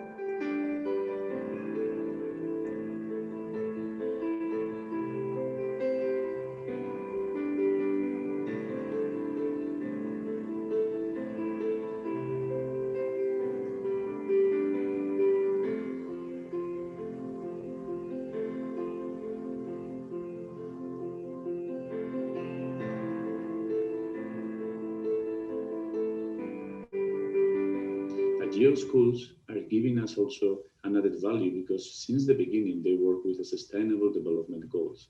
And this is something very, very important for the integral development of our children. We have beautiful geoschools in different parts of the world. And thanks to the network, to the Global Geoparks network, they are connected. They can share their experiences and they can even move from one place to the other and having very, very good experiences for them. Even now, during the pandemic, that we cannot travel, geoparks have worked very, very hard on education. We have created dozens of different educational programs for our families and our children to be connected with a geopark, to be connected among them. And this is one way to show that education is one of our main tools for resilience in UNESCO Global Geoparks. I am bored and feeling flat. Is there anything fun? At that time, let's go to Mudungshan Global Geopark. You can meet the living geological heritages through various geoeducation programs. Then let's find out what there are. First program, GeoSchool. At GeoSchool, you can learn geology in general, such as earthquake, volcano, dinosaurs, and more through geosites of Mudungshan area.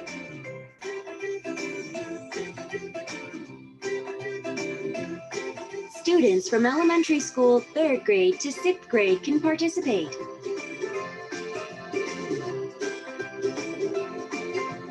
Second program, Let's Make My Own Fold. At this program, we can find out what shape the earth we live in looks like and make fold structure using rubber clay. Also, we learn that we are a part of nature by meeting the animals and plants living in Kwangchuho Lake. Science and education are again a very, very useful tool to work with the mitigation and adaptation for natural disaster risk. We are living in a powerful dynamic planet and some of our territories are exposed to this natural risk.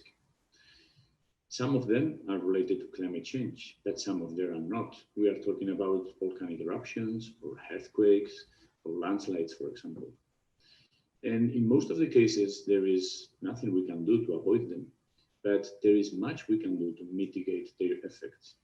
We can do that, for example, by promoting research that will give us some idea of the distribution of the risk in the territories, and therefore it can help us planifying how we can react in different places of our territory. And above all, we can define a very accurate reaction plans that can be disseminated among the population and can be included in our geoschools, in our educational programs. So we can really make people understand that they are living in a dynamic planet that can have some risk, so they can understand really which is the risk of the territory they are living and which is the way that they have to react in the moment that the risk is going to happen. By doing this, geoparks have shown that even we can save lives, like it happened in the past in some volcanic eruptions or earthquakes. So geoparks are really territories of resilience. Geoparks are really territories of authenticity. Geoparks are really territories of science, of culture, and of education. Geoparks are territories based on the memory of the earth that work for the future of the people. UNESCO geoparks are the new territories of the 21st century. Territory where the memory of the earth weaves links with the memory of human society. Two different timescales that come together to provide to the geopark territory new sustainable and integrated economic development strategy. UNESCO geoparks do not exist only with their official diploma that will be hung on a wall and quickly forgotten over the years under the dust. UNESCO geoparks, as I've said before, are living territories in perpetual evolution and in constant research for improvement. They are living territories and territories for dialogue, reflection. And UNESCO geoparks can only exist with a different concept and a different approach. they can only be created and lived through the full involvement of the local population, and thus at all stages of the process, at the level of the creation, definition of the territory, choice of the strategical development, as well as for their management. The creation of UNESCO Geopark must be the result of a true bottom-up process in which the local population, without any exclusion, must take part. Creating a successful geopark is a long process. Between the moment of the idea of creating a geopark and the official sending of its candidature to UNESCO, it takes an average time of 3 to 4 years. And this, of course, with a complete team dedicated to the project and working full-time on this. Some territories, which have now become UNESCO Geopark, have spent more than 8 years of work before submitting their candidatures. The boundaries of the UNESCO Geopark territory must be recognized by its population and must constitute an identity territory understood and accepted by all. All components of the local population must, above all, understand what a UNESCO Geopark project is and what could be its interest for the territory. A successful geopark project requires its perfect understanding and total ownership by its local population. Here we see an example of an exchange and consultation meeting with the local population of a French UNESCO geopark. And to obtain the adapted involvement of the population, this geopark organized such meeting twice a year in each of the 60 municipalities of its territory. Je pense que cette intervention a été utile pour informer les gens de l'existence des géoparcs. Parce que beaucoup de gens, en fait, ne savent pas ce que c'est que le géoparc. Aujourd'hui, j'ai appris que le géoparc rassemblait beaucoup de cultures, d'habitudes des régions, des pays. Finalement, on est très fiers d'habiter cette région et après, ça donne envie d'aider tous ceux qui justement font la recherche, se dévouent avec passion. On l'a entendu ce soir, avec passion. Finalement, c'est même plus une question d'argent, c'est la passion. Donc, alors s'il y avait un petit peu d'argent avec la passion, quand même, ça aiderait pas mal, quoi. Donc, on rêve quand même un petit peu qu'on soit un peu plus aidé pour continuer à rechercher les belles choses dans notre territoire. The involvement of the local population in the geopark process is fundamental. And this is even more true when the geopark has in its population the presence of indigenous population. Almost 30% of UNESCO geopark have an indigenous population, and thus in Africa, America, and Asia. Inside the 8 articles of the official guidelines of UNESCO Geopark, 2 of these articles are specifically devoted to indigenous populations, and they underline the need to integrate this population in all stages of a geopark project and in its management. These articles also stress the importance of having the geopark strongly involved in the preservation of their culture as well as for their empowerment. Many new geoparks around the world, mostly in developing countries, are very fortunate to have indigenous population. Some geoparks even present one of the greatest human diversity in the world. For example, in North Vietnam, 18 ethnic groups live in the UNESCO Dong Van Geopark, which has only an area of 2,000 square kilometers. Indigenous peoples are among the most vulnerable groups of people in the world today. A large part of them are in a precarious situation. And you know perfectly that UNESCO places the needs of these peoples among its priority areas. A UNESCO geopark must be aware of its responsibility towards the indigenous population living in its territory and must fully work to defend and consolidate their full participation, their cultural identity, and their fundamental rights. This involvement and participation of the population in the geopark process is also necessary to ensure one of its primary missions, which is to bring new, sustainable, and integrated economic development to its population. You have already understood that a territory geopark is not only a conservation area, but above all, a sustainable development area. Of course, one of the first tools of this sustainable economic development is linked with tourism, or rather geotourism. Geotourism is defined as tourism that supports and improves the identity of a territory, taking into account its geology, its environment, its culture, its aesthetic values, its heritage, and the well-being of its residents. Geological tourism is just one of the various components of geotourism. We are talking about geotourism, about sustainable and integrated tourism, which is totally different.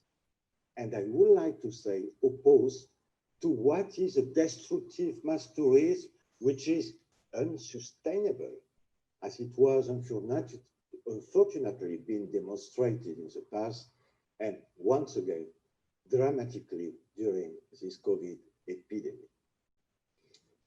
With geotourism, we are talking about respectful tourism, where the inhabitants develop, for example, quality accommodation, structures of small capacity, favoring traditional architecture.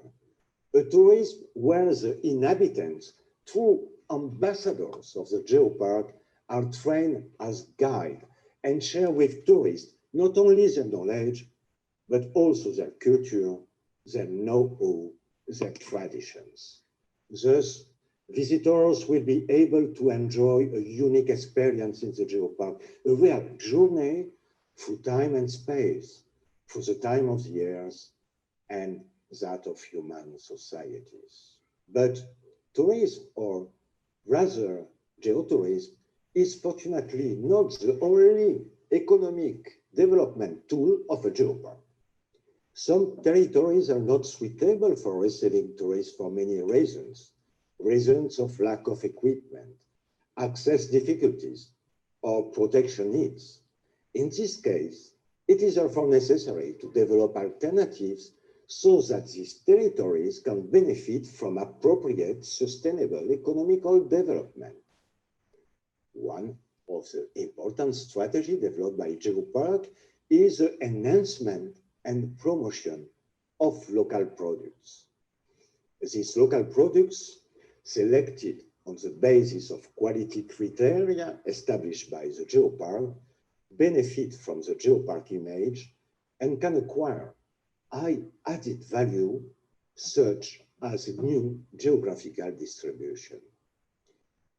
The Geopark in this process must put in place not only the criteria, but the necessary means to ensure the promotion of these products through websites, regional, national, or international organization of its local products, and so on. For example, the UNESCO Geopark de la Catalunya Central in Spain organized a large gastronomic fair, presenting the labeled products of the Geopark by inviting participants to a tasting game.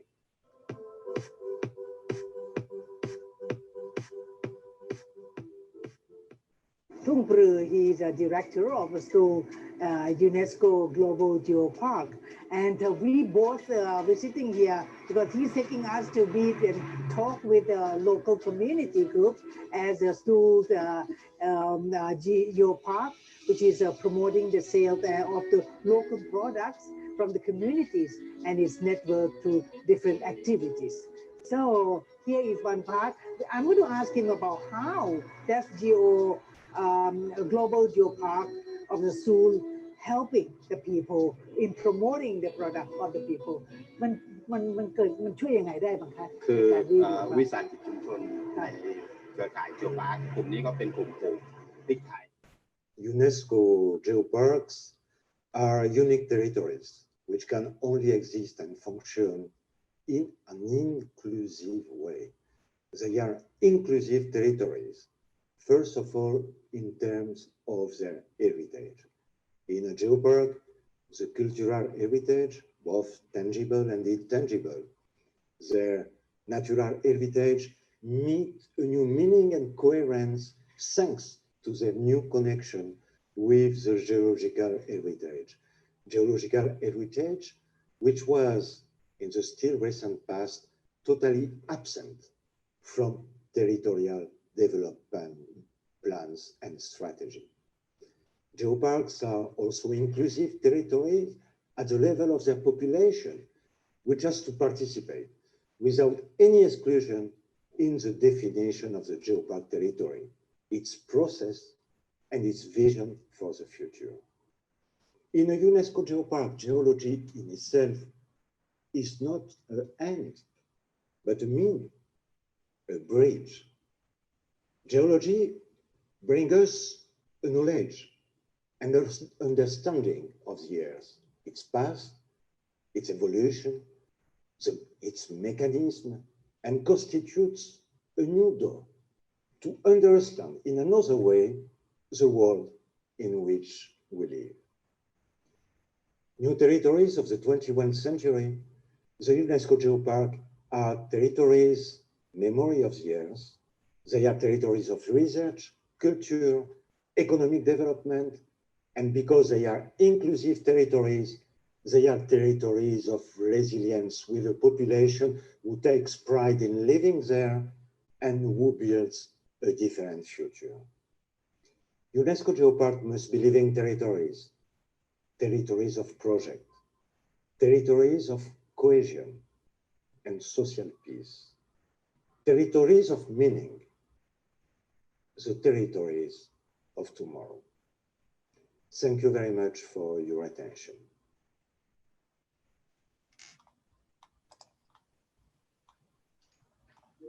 Thank you very much, Guy Martini and Azir Hilario. That was very innovative by bringing your presentation through a video. I apologize for the technical hiccup at the beginning. I know that the sound to come through. Just would like to emphasize that people that are interested in hearing this again, the link is available. You can see the video online on YouTube. Guy and Azir are with us. If you have any particular questions for them, please address them through the chat box. Guy and Azir, if you allow me, maybe in the meanwhile, I would give the floor to Justin George, who had raised her hand. Would that be good? And then in the meanwhile, we scroll through the chat to see if there is any particular questions. Charlotte, could you unmute Justin George? Yes, but I can't find. I think she's not Let online. me see if I can do it then. I will do it. It's just because I think he's not online anymore.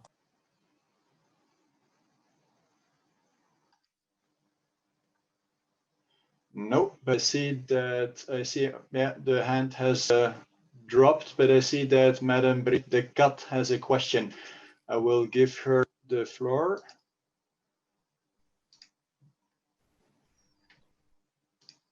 Brigitte, normally you should have the opportunity to unmute. Hello, everyone. Do you hear me? Loud and clear. Okay, thank you so much. I'm really impressed. I really congratulate the way it has been explained in a very comprehensive and inspiring and convincing way.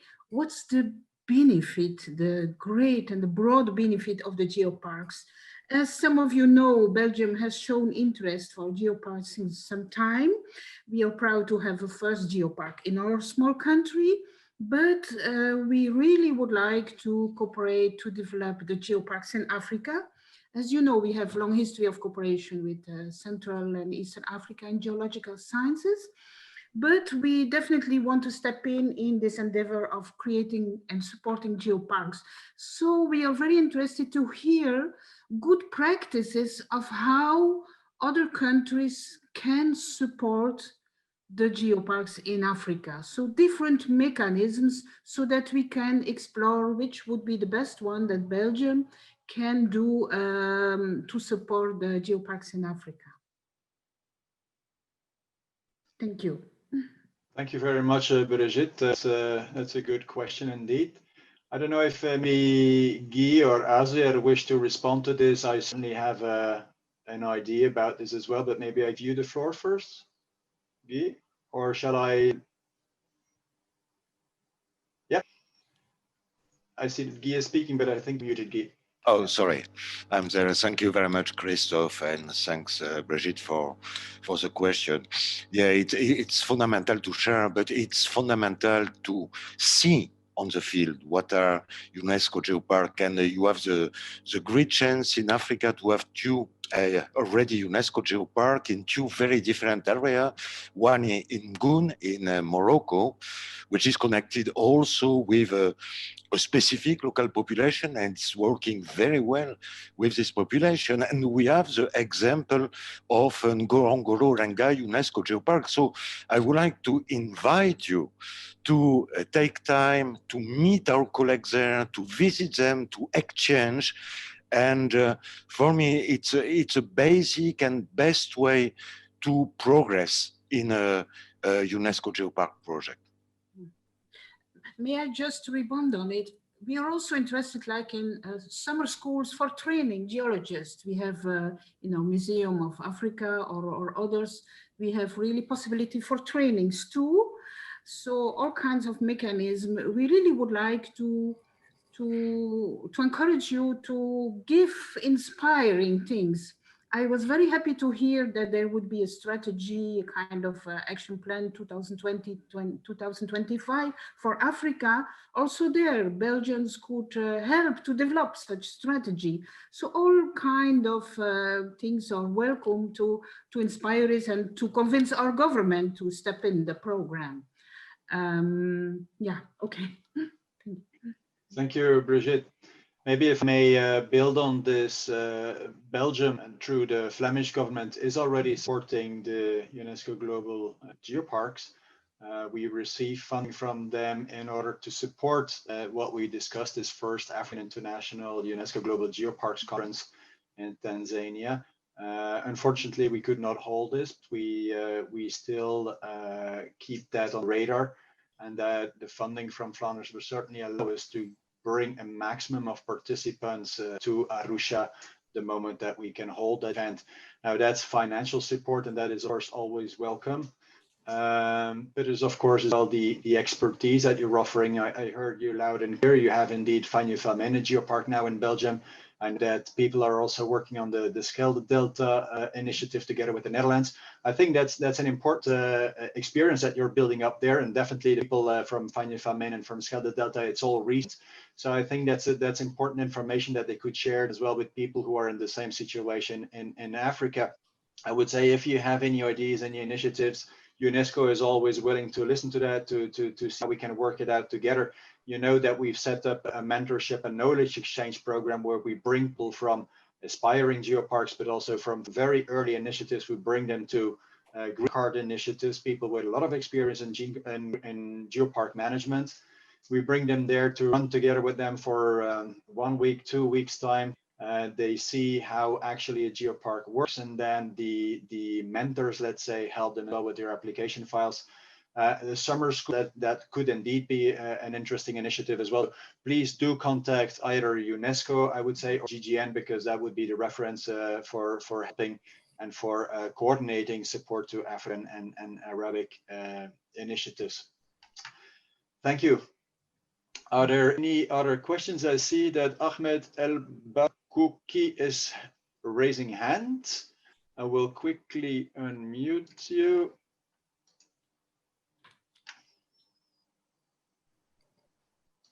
Ahmed, normally you should be able to speak now.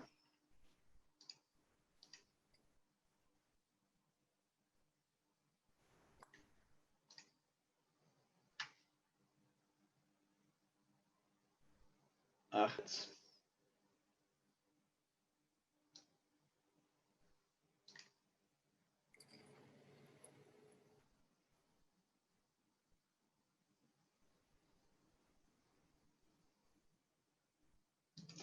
I try it again. No. Can you hear me now? Sure. Hello? Can you hear me now? Okay. We hear you loud and clear, Ahmed. Okay, thank you very much. Thanks a lot for all the distinguished talks and presentations, very informative, really, and direct to the point, and the needs to have such a great opportunity in Africa to develop such geoparks, global geoparks. I have a suggestion to run in the course of training, of course, to run a sort of virtual excursion to one of the two global geoparks in Africa, say in Morocco or Tanzania, to have all the details and educational kind of learning in situ, in the field. We know that unfortunately now we don't have the opportunity to do that physically, but still virtual excursion will be very important, and to try to apply all of these beneficial talks and presentation. We can see that on the ground in one of these hilarious sites in Africa. Thanks very much. Thank you very much, Ahmed. Let me just remind you here that later Lazarus will speak as well, the president of the Global Geopark Network, who will also explain how GGN and its partners can help and contribute to bringing those initiatives in African Arab states to a higher level. The virtual trip on a video, that's indeed a valuable suggestion. We will take that into account. I see no other questions at this point. We are a little bit behind. Asier, you want to take the floor? I'm sorry. Just for a minute, Christophe, thank you very much for giving me the floor. Just to say that on behalf of IUGS, it is a great honor to be part of this webinar, and that we will be very, very happy to make our best contribution for the development of geoparks in Africa. Whatever we can do, just contact us. We'll be very, very happy to make our best contribution for the developments in Africa. Thank you very much. Very good work. Very well done. Thank you, Asier. Excellencies, ladies and gentlemen, I think we had foreseen to keep here a 20-minute break. If you would allow that we reduce the break so that we can catch a little bit, because we're a bit behind schedule. Would you mind that we meet again in 10 minutes maximum, which means 10 minutes maximum, that's 11:55, so 5 minutes to 12. I think on GMT that would be 5 minutes to 11. Would that work? We meet again in 10 minutes. Is that fine? Okay, thank you. See you then in 10 minutes.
Ladies and gentlemen, I know for you, but for me, the 10 minutes are over. I hope you had some time to stretch your legs and grab something to drink.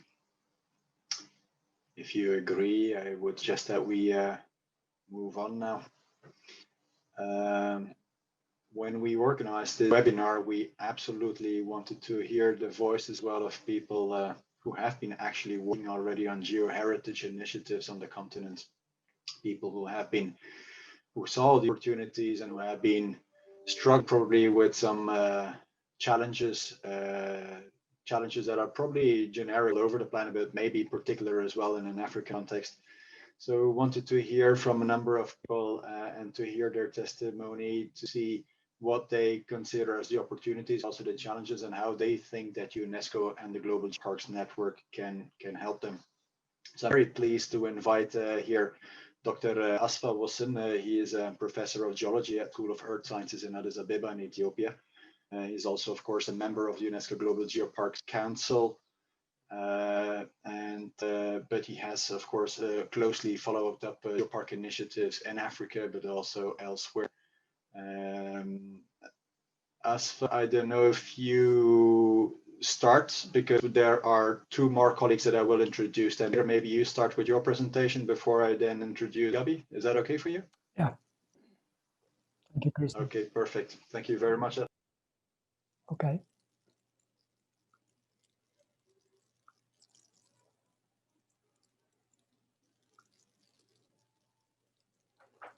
Okay, so thank you, Christoph, for inviting me to this webinar. And as I have been already introduced, I'll go directly to the presentation. So the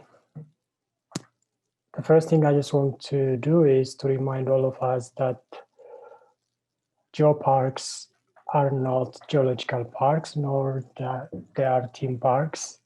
This has been repeatedly said in the previous presentations and in the previous talks, but we cannot emphasize this enough. And there was a question from South Africa earlier about the diversity of South African geoheritage, but not geoparks. Well, basically, this is what we are saying. Having a geological diversity, having very, fantastic or world-class geological sites is necessary, but it's not enough to have a geopark, because geoparks should be integrating other aspects of heritage like cultural and natural and so on, and they should be managed in a way that they protect and educate and enhancing sustainable development. So geoparks are not about geological sites. They are about geological sites plus other very, very crucial things. So I just want to emphasize this before we go to the talk. And it's very, very, daunting task to talk about Africa on any single subject, to talk about the whole of Africa, about any single subject, considering the diversity of Africa. But the purpose of this talk is not to just talk about the different, situations that we have in different parts of Africa, but to talk about the commonalities in terms of the opportunities we have in establishing geoparks and the major challenge that we face particularly in Africa or generally in the developing world, which could also be, challenged in other parts of the world. So this is basically to just give an idea, a highlight on these opportunities and challenges, so that people can start talking about them and try to address them for a good use. So I'll start with the opportunities, and I'll start with the geological sites, because definitely about the geology of Africa, because definitely in a geopark you have to have a geological site or many geological sites of international significance. And the major opportunity that Africa has is that we have abundant geological sites of this nature. As you can see on these two maps, the first is just a general kind of tectono-structural map, and the second is a more detailed geological map. And you don't have to worry about the different colors and so on that but what you can see is the more colors you have, the more diverse the geology is. We have like the cratonic shields in Southern Africa, in Central Africa, and in Western Africa, which are probably close or nearly as old as the original crust of the Earth, which is close to 4.6 billion years, up to a crust that's being formed right now in the Afar Depression of Ethiopia, where basically a new crust is being formed on the surface of the Earth because a new ocean is being formed there. So that means the diversity in geology in Africa, not only in the whole continent, but also if you just pick one country, you have basically rocks as old as the crust of the original crust of the Earth, like if you go to South Africa, and very young quaternary deposits. So that means the diversity is not only in the whole continent, but it's also within single territory or country in Africa. So Africa is rich and diverse in geological sites of all ages and contexts. I mean, going from basic metamorphic terrain to geomorphological to erosional process to volcanics to active tectonics to paleoenvironment to human evolution. You have it all in Africa. So that means the first criteria to have a geopark in Africa, a geopark, an international significant site, and that's what we have in Africa. Well, Africa is also rich and diverse topographically. We have mountains which are ice-capped to, areas which are about 150 meters below sea level on the surface, which is not covered by the ocean or by water. And this is basically leading to the exposure of the geological sites of international significance. We don't have to, worry about exposure on the surface of these geological sites because of this topographic diversity and geomorphic diversity and tectonic diversity. As you can see, this is the greatest African rift system where we are having lots of active process, geological process. Actually, Africa is one of the most tectonically active regions in the world, which can serve as an outdoor natural laboratory for understanding, which means teaching and learning geological process, which is one of the major subjects of the geopark. So as you can see, we are having here, this is a kind of a montage of a cartoonist who tries to just show that Africa is being unzipped in terms of its tectonics, because that's where we are having the formation of a new ocean. These sites could be of significant geological heritage. Well, as I said, I'm not going into the details here because Africa is big, Africa is diverse, but we tried to, popularize these things by publications, scientific publications, and one publication that I did with my colleague recently is basically summarizing, this is a very short table, but in the publication that I'll show later,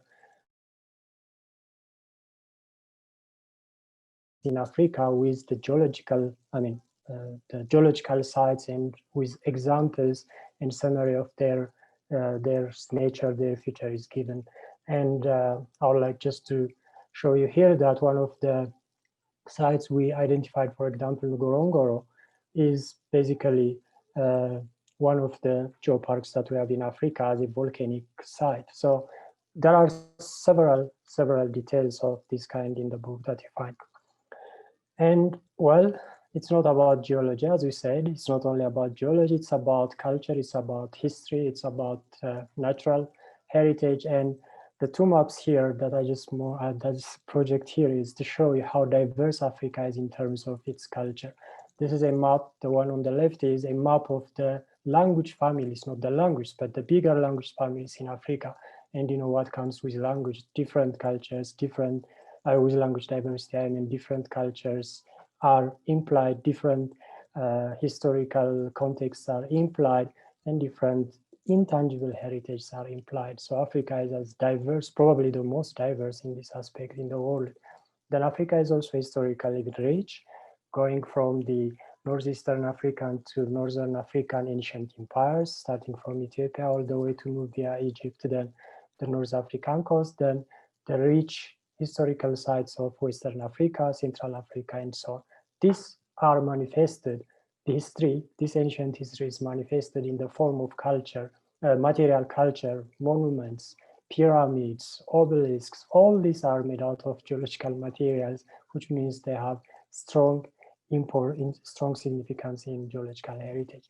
And in the same publication that I mentioned earlier, we try to document all this and what their geotourism interest is and how they can be incorporated into any geopark rather in Africa. Well, the other is the natural heritage, because remember in the definition, geological, cultural, and natural heritage have to be incorporated. Africa is probably one of the most diverse, or even the diverse, maybe in equal measure as South America, the most diverse continents in terms of biodiversity.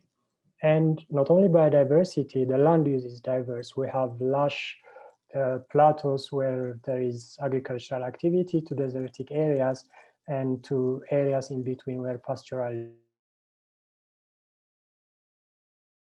So that means we have huge diversity in the economic activity, a huge diversity in the biodiversity, rather in the biological resource and so on. So this is basically, I mean, an opportunity that's out there that we can exploit easily. And this has not been lost on people, because people have been thinking about this, researchers about this in the past. And one of the very interesting kind of notions that has been developed by the late Martin David and his colleagues from South Africa and from Cameroon is this Africa Life Corridors concept, where they think that we can link the different parts of Africa which combine geological, natural, cultural heritage in corridors. Like, for example, if you consider the East African Rift System corridor, or the Cameroon Volcanic Line corridor, or the Northern African, like the Atlas Mountain corridor, then the historical corridor here. And then on the corridors themselves, there are nodes which are considered to be major geological sites or major geological heritage. But not only geological, but they also combine historical, natural, and cultural heritage. So that means the concept of developing, at least the academic concept of developing geoparks in Africa has been there for a long time, starting from, let's say, the 2000s. But of course, I'll mention the challenge later, and the challenges are hindering many of the activities. But you can see that, I mean, it's not only at country level, but at regional level that we can develop these kinds of I mean, initiatives. Well, again, geoparks are not about, I mean, physical resource. Geoparks are about society. Geoparks are about basically sustainable development and benefiting the society through that. And these three maps that I projected here show how, I mean, diverse in terms of population Africa is, and in terms of the unemployment rate, in terms of the Human Development Index, that how geoparks could be very, very useful for helping people, especially young people, to, I mean, come out of cash and poverty, but also to look for sustainable development. Now, this is a map of the demography in Africa, and as you can see, the darker the color means the younger the population. So about 45 to 50% of sub-Saharan Africa is below 15 years of age, according to this map. And then in the unemployment rate here, the darker the color, that means the higher the unemployment rate. So more than 35% of many sub-Saharan African countries, in this case, including also, I mean, the more affluent countries in the northern and in the southern part of Africa, are, I mean, affected by youth unemployment. That means between 15 and 24.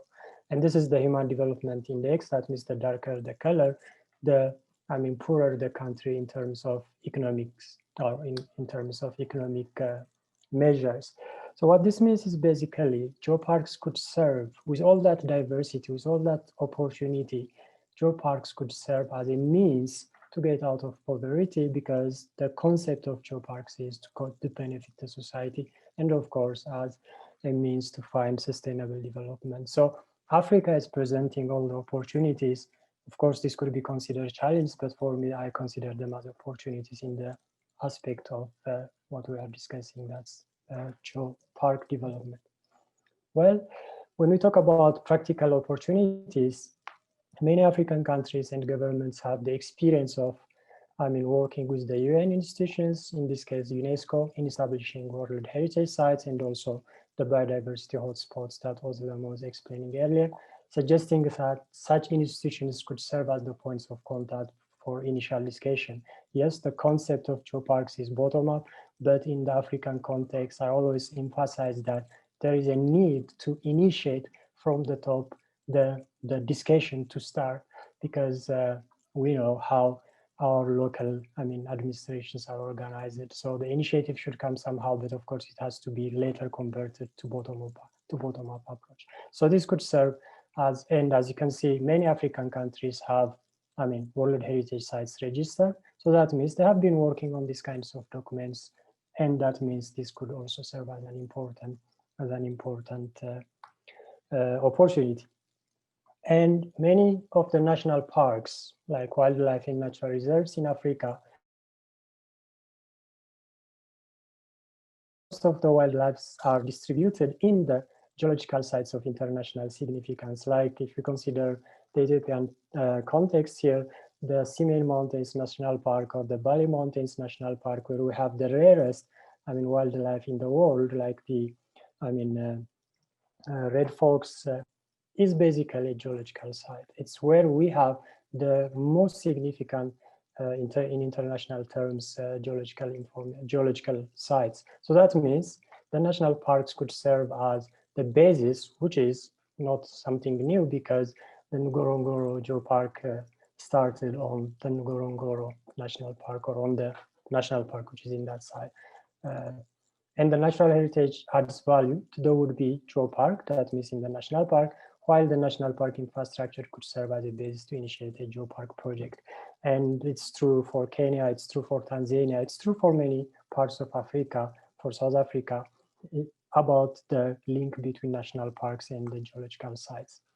Well, although it's rare, that means resource on African geoheritage is very rare, but they are starting to be, increasingly to be more available.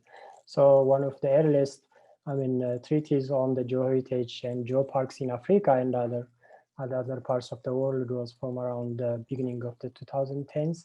And then there has been a very important book which was published in 2016 as part of the Geological Congress, the International Geological Congress in Cape Town, South Africa.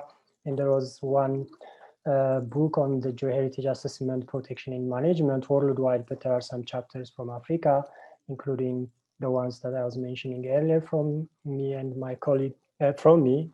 Then there was a recent publication on the Handbook of Geotourism, where we have the, the geotourism sites and the geoheritage sites in Africa that I mentioned earlier. So there are some resources that are coming. There are also generic resources which would apply in any setting, but there are some chapters, some discussions about the geoheritage in Africa and their use in developing geoparks and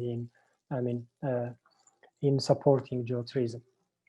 So to summarize the opportunities, well, as I said at the beginning, few generalizations can be made about a continental landmass and its offshore territories. We don't have to forget the offshore territories as diverse as Africa, because Africa's richness in diversity in geological heritage is even more pronounced at local and regional scales.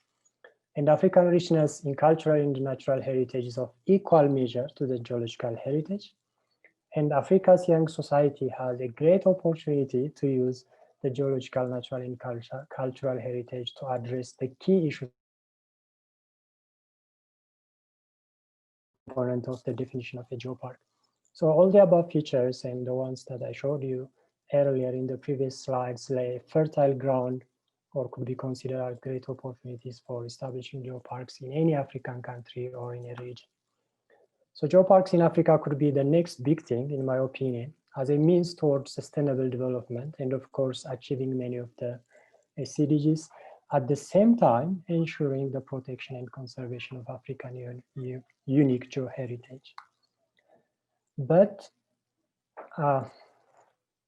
these are the opportunities we have. We know the potential, but the reality on the ground is not as rosy as I have been explaining earlier.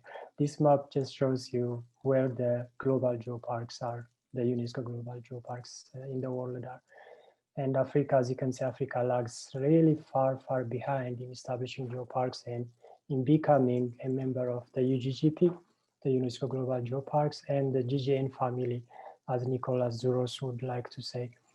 And as you can see here, well, we know where most of the geoparks are: Southeast Asia, Europe, South America, and Central America have started to pick up. And well, US, Australia, for other reasons, they don't have other, for me, completely different reasons, they don't have geoparks yet, but Canada is also picking up. But Africa, there are 2 countries with 2 geoparks so far. One is in Mugu, the first to be registered, and then the second, which is our host today, is Ngorongoro. Well, it's sad, but this is what it is. So what are the challenges? Why don't we have? This was a question which rings repeatedly that was asked at the beginning of, in the chat at the beginning of the webinar by our South African colleague, probably, a colleague who is interested in South Africa or from South Africa. And this is very important to discuss. Well, the challenges that I'm going to list here are very incomplete. There are many other challenges, but these are just the major ones that I would like to talk about. So I just divide them into 2 major categories. The first ones are inherent or intrinsic challenges, which are more difficult to address and need time to be solved, while the second category are structural challenges, which might be with more effort, with concerted effort, which can be solved in a well, many parts of Africa, well, the general thing that I just want to say here is, we cannot consider the problem of geopark development in Africa separate from the Human Development Index of Africa, because everything is tied to that. If we don't solve the infrastructure problem, the education problem, the resource, the access to education problem, for example, in Africa, we are not going to solve separately that aspect of a geopark. So this is very, very important to note. So this is why I call them inherent challenge or intrinsic challenge. So many parts of Africa are still relatively scientifically unexplored, and the depth and extent of scientific studies, which means having peer-reviewed publications in a site, is meager, if at all it exists. So many spectacular geosites of international significance are still not published, and that means fulfilling one of the IUG's criteria in this regard is an inherent challenge, because when we are asking for registration of a geopark at UNESCO as a UGGP, one of the things that we have to fulfill is that it has to be very well known in the academic, in the scientific world, and it has to be published in a peer-reviewed publication. Well, there is discussion in this regard, and it's a good thing, but that's one of the most important inherent challenges. So that means we need to do more research in Africa. We need to publish more in Africa as a means also, not only as a means to have more geoparks, but as a means of development, basically. Then the second is poor conservation of geological sites of international significance due to competing economic interests, which are usually destructive. That means our geological surveys, our decision makers should start thinking in a sustainable manner, because the mandate of many geological surveys in Africa is to mine, to get resource, which is usually of a competing nature with sustaining, such as roads, railways, dams, urban expansion, etc., are across our own geosites in some cases. So that means we are losing them, while we want to develop, in this fashion of development, or in this model of development. Then lack of awareness at the community, and in fact at all other concerned entities level, like the local, regional, national administrations, about geoheritage and geoparks is, well, this could be a major challenge in many other parts of the world too, but it is more acute and more, enhanced in Africa. The lack of local professional expertise. If I tell you the case of my country, Ethiopia has nearly 10,000 active geologists for a population of 110 million. So you can work out the ratio. So this ratio is even worse in most other African countries. So that means having a geologist at hand to develop, to initiate, and of course as a permanent employee of any geopark, a would-be geopark, will be a huge challenge in many African countries. So this is very, very important. And many potential sites are inaccessible, making them out of reach for geotourism, limiting their potential as a means of sustainable development to the community. So that means if we want to develop a road to a locality, it's not for a geopark, but basically for the basic necessity of the local community, because for, getting access to market and so on and so forth. So the problem is bigger than just having a geopark. So that means these are intrinsic and they have to develop at the same time with initiating a geopark. That means it is, the problem is much more than that territory. That means the territory of a would-be geopark. Then the structural challenge which could be addressed in a shorter time span probably are about money, about collaboration and so on and so forth. So lack of basic resource like financial and infrastructural to initiate, develop a project for establishing geoparks is a major challenge. That means this is what we have been talking about in the previous discussions.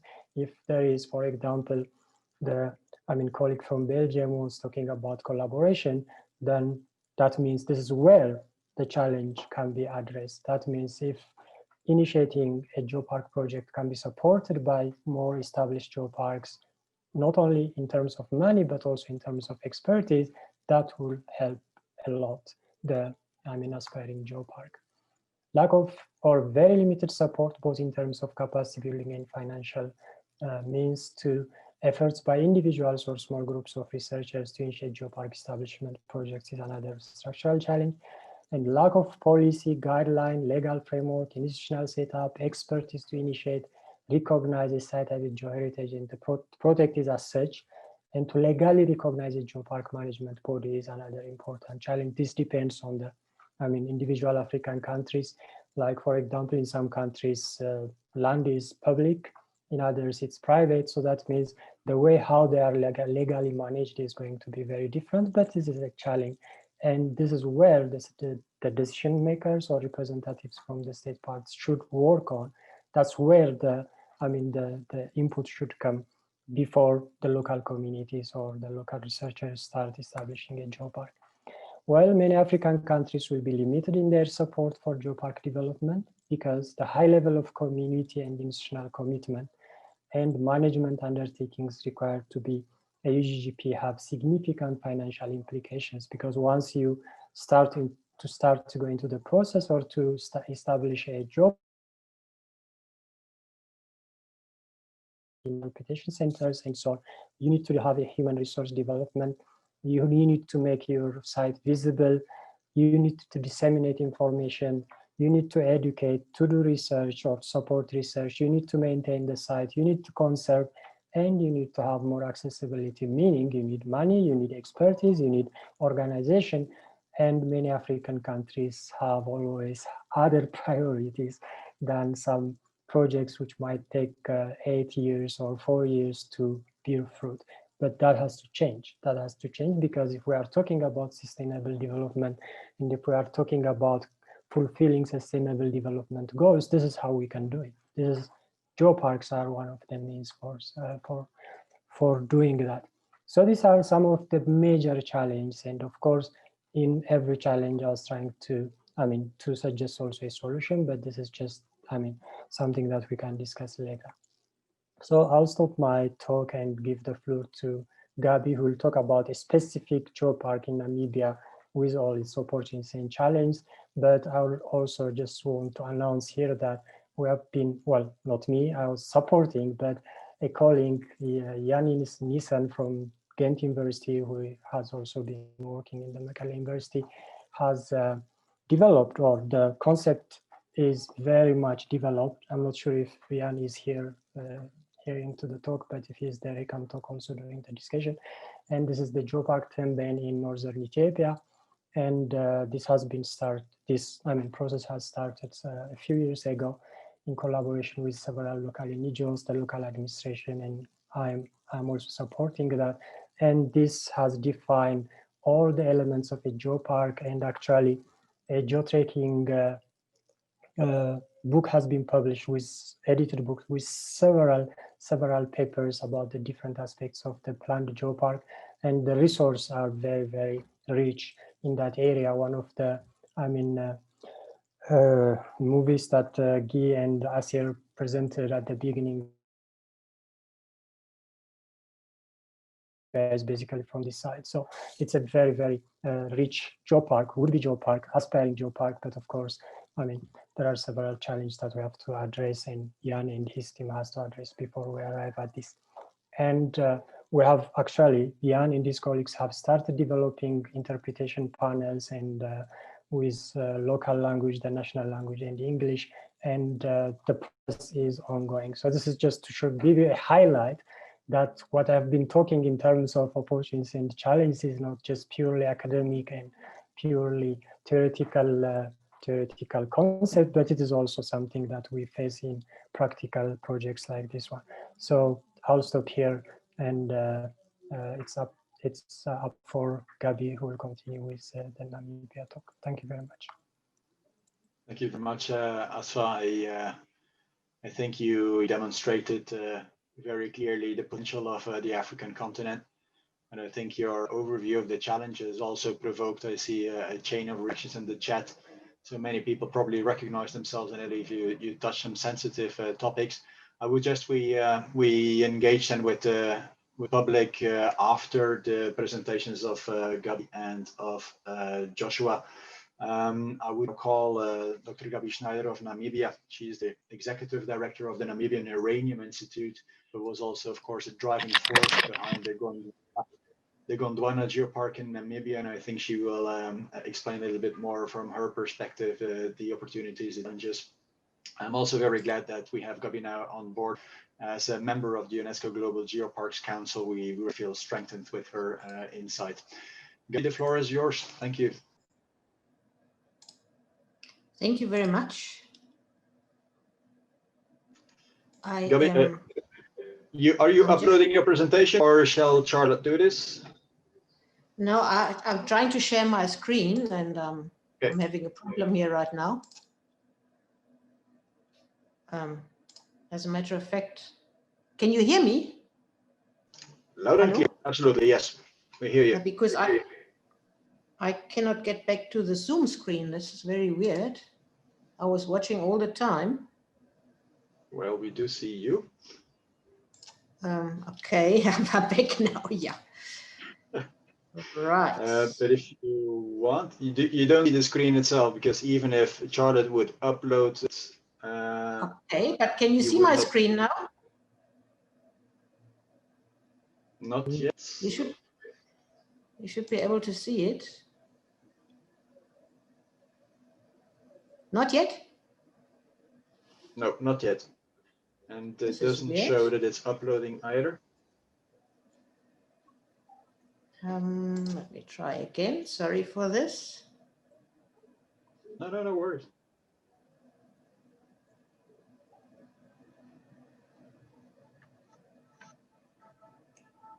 Okay. Now we're coming. It's good. Let me see. We're just waiting. I will tell you. Yes. Yeah. If you can now put it in full screen mode. Full screen, yes. Ooh, it is so slow. Here we are. I hope it's okay now. It is okay now. Hello? Yes, Gabi, it's all fine. It's the floor is yours. It's all fine. Wonderful. Sorry for this slight glitch. Well, before I start, let me first of all thank the organizers for this opportunity to present on what we are planning and what we have so far done here in Namibia. But also thanks to Asfa for setting the scene. We had a little chat before this meeting, and we said he would talk about the whole of Africa and set the scene, and then home in on a project in his country, and then I'm doing the same for Namibia. So I'm going to talk to you about what we call Gondwanaland Geopark, an emerging initiative in Namibia.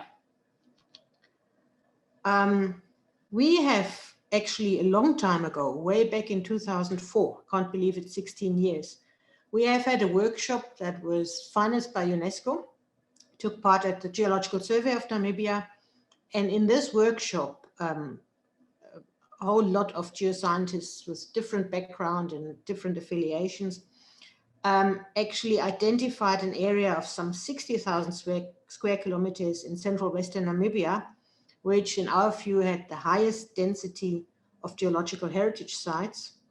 And therefore, we thought that in this area that you see here as a red square, that this would be the right area to identify a future geopark. This area has not only the highest density of geological sites, but it also has, let me put this a bit out of here.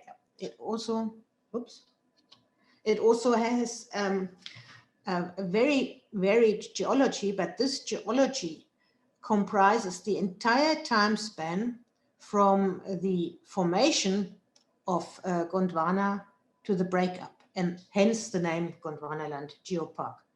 We have a wide variety of Neoproterozoic rocks, of Mesozoic rocks, and then of course of Cenozoic geology, is represented also in this geological map here.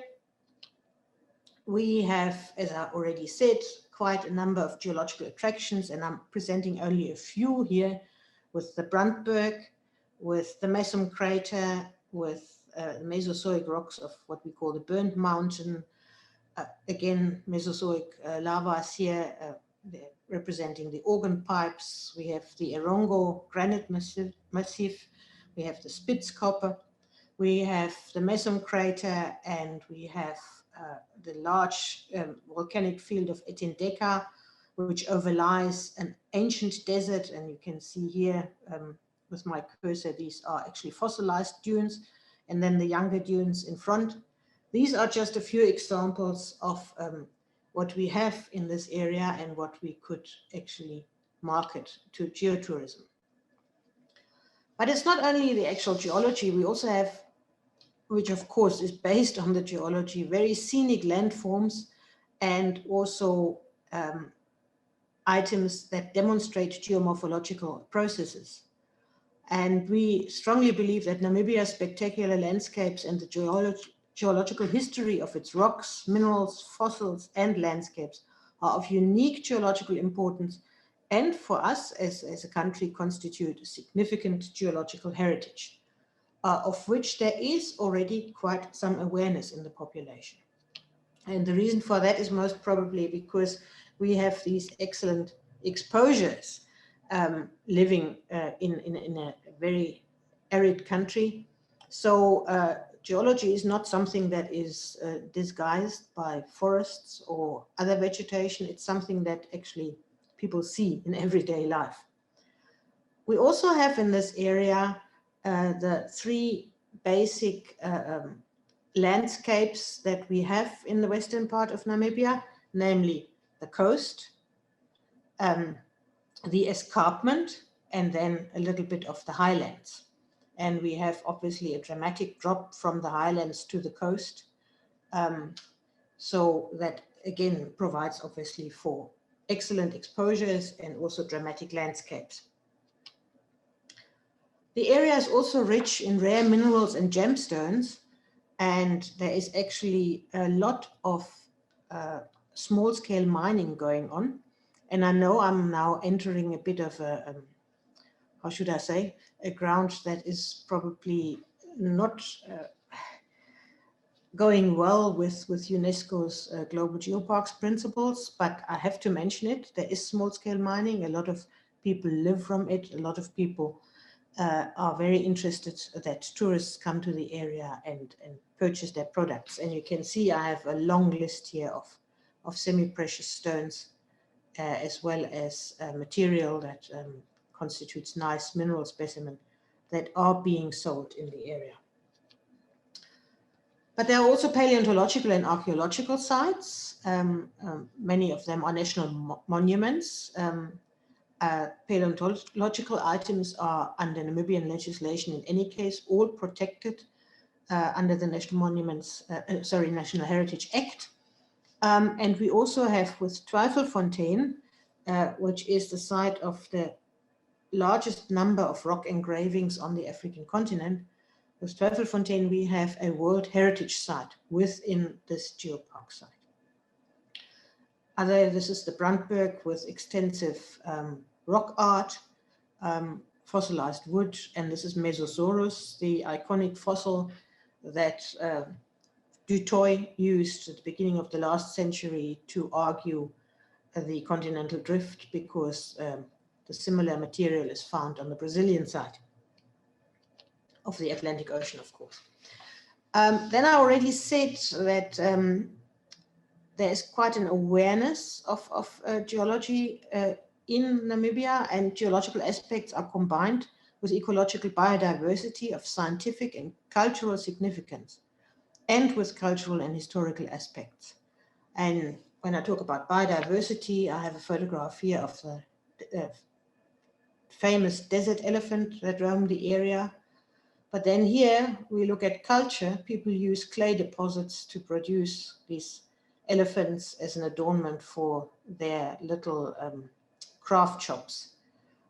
We have the famous Welwitschia mirabilis, which is actually our national plant. We have Twyfelfontein, the rock engravings, I mentioned that already. And we have lots of shipwrecks, which we also consider part of our cultural heritage. The fauna and flora, it's not only the desert elephant that I've shown you right now. It's iconic fauna and flora because it's desert adapted. We have the desert giraffe. We have the Namakwa chameleon. We have snakes that burrow in the sand so that they are well camouflaged.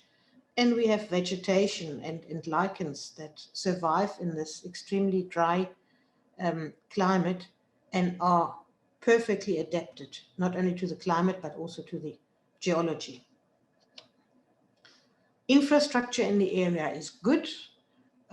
We have roads, tracks, we have lodges, restaurants, campsites, and there is quite a number of small airstrips so that for those who can afford it, it's easily accessible by small aircraft. Now let me come to the socio-economic aspects. I already mentioned it. There is a lot of small-scale mining going on, which sustains many, many people and families. But this is not the only aspect. We have, for example, here a tour guide who takes people up the Brandberg and to the various rock art sites. And I think if this will once be an established geopark, then we can do a lot of economic development by training tour guides. And then, of course, it's a lot of handicraft selling to tourists. So in recognizing all of this, we compiled a comprehensive dossier that basically deals with all the aspects, the landscapes, the geology, the various sites, the minerals and gemstones. It also touches on historical and current mining and exploration, on the paleontology, fauna, flora, on intangible heritage related to geology, the various cultural sites, the proclaimed national monuments, the existing infrastructure, socio-economic aspects and legislation, and finally a management plan. Of course, this dossier was compiled in the middle of the first decade of our century, and things have changed. If I look at that chapter on the global UNESCO networks of geoparks, that is now outdated, so we will have to update it, but that should not be a problem. But all in all, the other aspects are still okay, but also based on this dossier, we were able to access some money from the Millennium Development Fund. And with that money, we have already drawn up with the help of the Southern African Institute for Environmental Assessment, a complete framework management plan for the proposed Gondwanaland Geopark. We have also had company design corporate identity and texts for information boards for the geopark and for the production of promotional material. And we have this very nice branding here, which is based on the name. It's 2 Gs for Gondwanaland Geopark, but it's also, it could be seen as the African continent and the South American continent, and how it was connected and then drifted apart. So this is what the logo stands for, and we have already done the web page design. We have also registered a domain. Then we have a complete design of training materials for future tour guides, which was done obviously in cooperation with the Geological Survey by the Gobabeb Research and Training Center, which is a desert research center. And we have done an architectural design for an information center and provision for infrastructure for selling of minerals by small-scale miners. As I said, please take it with a pinch of salt. This is something that needs to be discussed. So I have told you what we have, not only in terms of geological heritage, but what has already been put in place. So I'm sure you'll ask yourself, what's the problem? Why is it not already a geopark? We have quite a number of hurdles. And the worst one, and this is why we sit 16 years after the first workshop and we still have not proclaimed the park, and that is that the relevant legislation is not yet in place. We want to proclaim the geopark under the Parks and Wildlife Management Act, which was almost completed when we had the workshop in 2004, but has since been changed so many times that it has still not been promulgated. But that act is the ideal tool because it has a section on protected landscapes. So we do, of course, have to see and do our best to influence that this act is promulgated sooner rather than later. Then, of course, I have to mention it, COVID-19 has had a devastating effect on Namibian tourism, like it has probably done everywhere in the world. But that is hopefully not a permanent, but at least momentarily it is a setback. And then the UNESCO requirements for inclusion in the Global Geoparks network are much more comprehensive now than they were 16 years ago. So we have to rethink, we have to apply our minds, we have to change certain things to be able to be eligible. What is our way forward? We need to raise funds. We need to secure participatory representation from all sections of the community. Workshops were done when the management plan was compiled, but that is now long ago. Many people can't even remember that they took part in such a workshop. We have to lobby the politicians. We have to create awareness programs for locals as well as visitors. Then we have to proclaim the geopark once the legislation is there. We have to train guides. We have to market the geotourism destinations. We have to compile more info material, but most of it is readily available. We have to put up signage and build the info center. We have to implement the management plan. And then last but not least, we will at some stage hopefully be in a position to submit a nomination form to UNESCO. And with that, I'm ending my talk with a slide that gives you the message that we want to actually bring across with our Namibian Geopark. And this ties in wonderfully with what Guy has said earlier on. To know where we are going, we need to know where we come from. I thank you for your attention. Thank you very much, Gabi.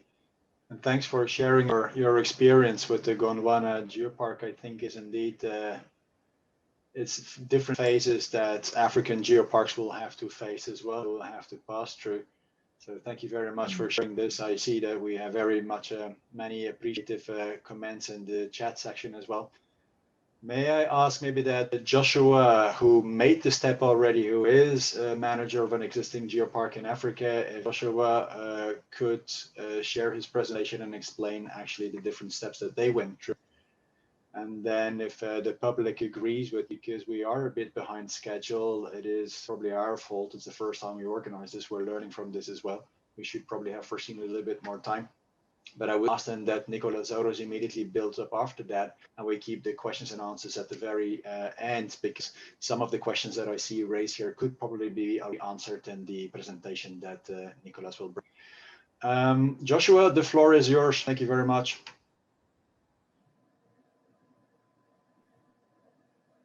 Thank you, Christophe. Trying to share my screen here.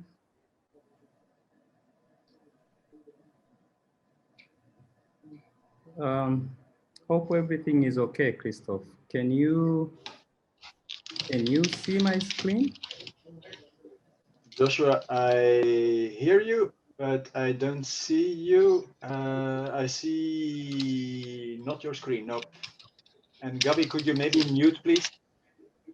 Oh, sorry. Now we see, Joshua, now we see your screen. If you can put it in a presentation mode, then you go to full screen. Yes, I think we're good. Yeah, thank you.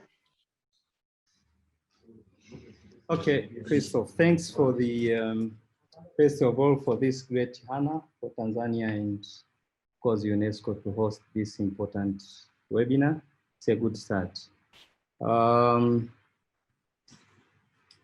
As we all know now, because we are almost 3 years old, UNESCO Global Geopark, that we do cover about 12,000 square kilometers, northern part of Tanzania, East Africa. We are second after Muguni, actually the first in sub-Saharan. But the uniqueness about our geopark, probably it's among the few, if not the only one, which offer the unique window into the complex interplay among geology, plant life, animal life, as well as human development. Why UNESCO Global Geoparks in Africa? Why do we need them? I think for us, we have increased knowledge in geoheritage since we started this geopark. Of course, its importance, geological hazards and nature conservation. We have also witnessed geotourism. We used to have the nature tourism, wildlife and game safaris, but now we have this form of tourism which engages the tourists quite actively. And this is much appreciated by young tourists at this moment, at least with the end survey questionnaire that we did at Ngorongoro, because we used to have the nature tourism in terms of wildlife. This is what most of them reported. But for us, we have increased tourist attractions, of course, which applies for all of Africa. We have more tourist stay days now. We have managed to disperse tourists quite well and reduce pressure to existing tourist attractions. For those who are aware of the Ngorongoro or at least have visited, they know how congested sometimes it is when tourists visit the Ngorongoro Crater. So this is also an opportunity to disperse tourists in the area, even if you already have other tourist attractions within the area with the establishment of geoparks. But this could be the only kind of tourism or kind of initiative that engage the community in realization of the heritage themselves and the benefits as well. So creates harmony with the community around the area. At least we have seen this here in Ngorongoro. We see opportunities with the geopark. Of course, Firstly, will be the promotion of regional geological heritage, awareness, knowledge, education. The concept and perspectives of geopark are a bit different from the World Heritage Site or Biosphere Reserve or National Reserve. So this is an opportunity to have increased public awareness. Exposure and simulation of new ideas and perspectives in geotourism, emerging quite well. Exchange of information and experience on practical conservation and quality management of the heritage within the area. But formation of new aspiring geoparks in Africa and Tanzania. We see these opportunities because Africa, as previously presented by my colleagues, is quite rich in terms of geology. We see slow government political will to accept geopark concept in terms of challenges that we have been facing. So there is a need for continued capacity building, quite intensive and I would say non-stop, to keep pounding on the heads of politicians, keep pounding on the heads of the community and all the experts at universities, regional networks, etc., on the importance and need for the geopark.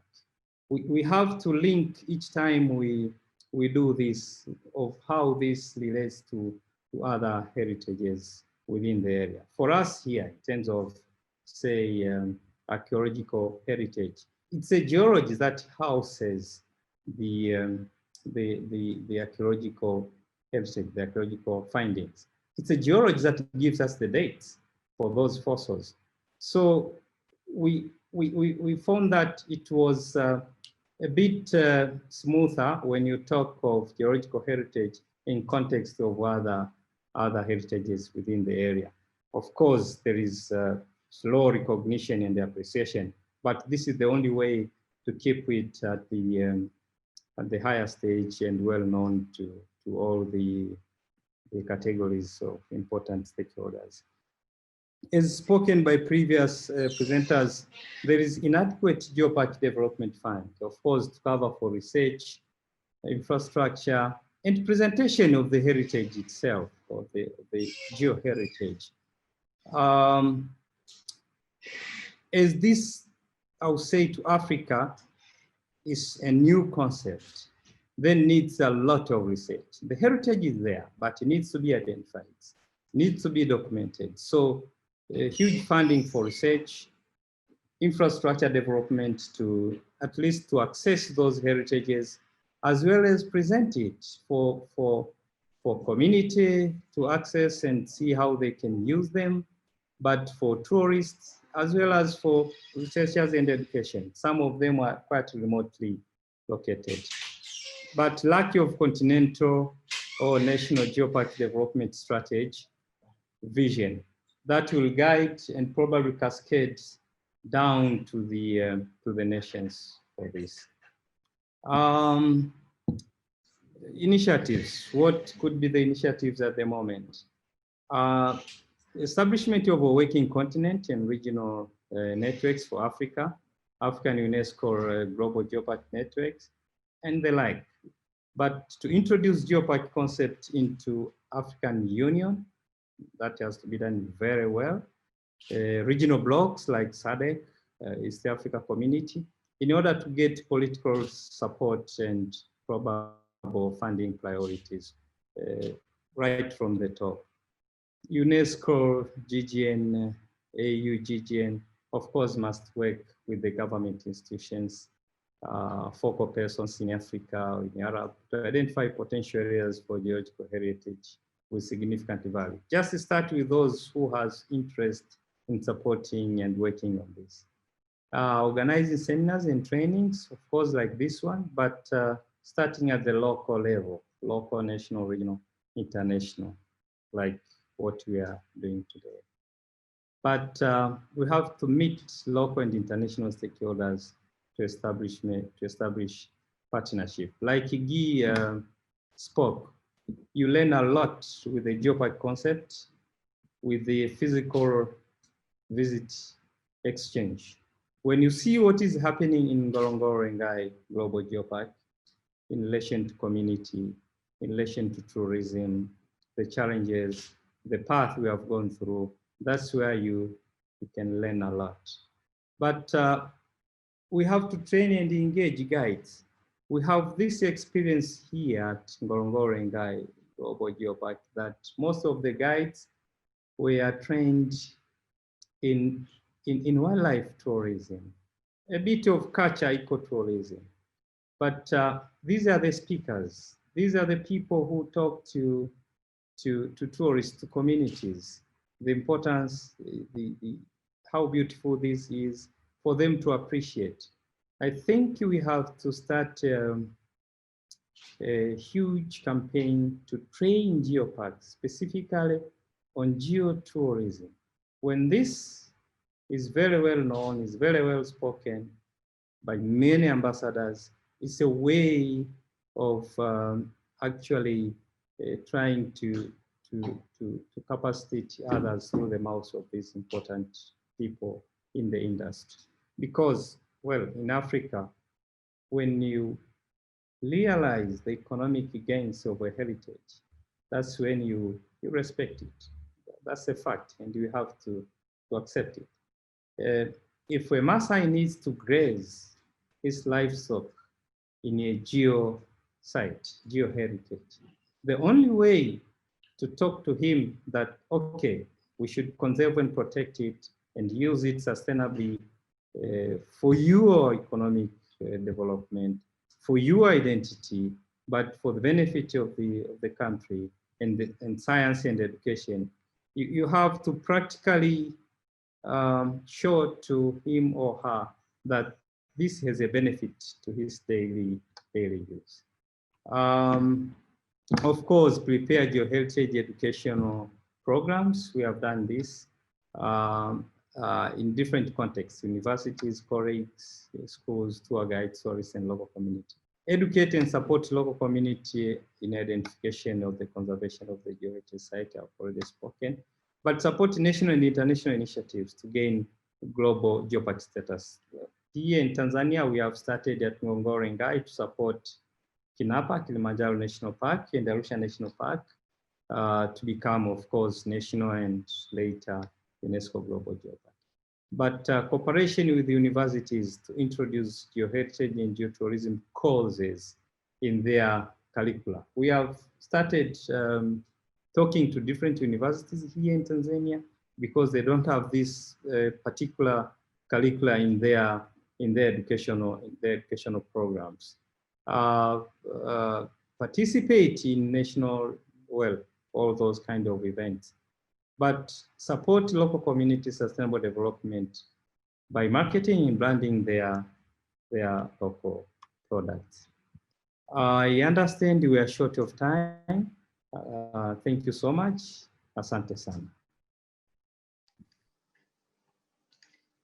Thank you very much, Joshua. It was a very nice presentation and a very honest one as well. And I think many people who are thinking of the creation of a geopark will recognize themselves not only in the opportunities, but also in the challenges that you have mentioned. And I like as well the way you listed possible initiatives.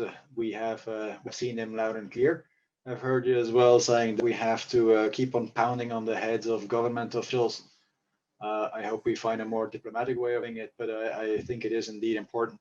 That's an important role of UNESCO as well. And here, actually, in the current discussions that the member states of UNESCO are having, while they are actually discussing the next 8-year strategy of UNESCO, I hear that there is a very great interest from them as well in creating more geoparks. The Africa group expressed themselves, they want to have between here and the next couple of years 5 geoparks in Africa. So that's a very clear commitment from the African member states themselves as well. So I think the time is ripe indeed to pick up on that and then see how together with them we can bring all of this together. Thank you very much, Joshua, and thank you for hosting this webinar. It's a first step in a long process, I think. I saw that you brought up here as well the Africa UNESCO Global Geoparks Network. You mentioned the GGN as well. Before I go maybe to the questions and the answers, I think some of them will be handled already in the presentation that Professor Zauros will bring. So if I may invite Nicolas to give his presentation. Nicolas, if you're ready, the floor is yours. Thank you very much, Christophe. One second. Okay, I hope that you see my screen now. Okay, thank you first of all for inviting me and giving me the opportunity to be with you in this seminar, and I hope that all participants will find interesting. Permit me to start my presentation with a small introduction to what happened regarding the geopark's development and activities during this year. 2020, without any doubt, is a different year than all the previous ones. And we all hope that this year will go and the next years will permit us to go back to normality. But without any doubt, this difficulty with the pandemic of COVID-19 taught us a lot on how we should behave. And I would like just to spend some minutes on that. UNESCO and the Global Geoparks Network during the last year made a lot of efforts in the fight against COVID-19.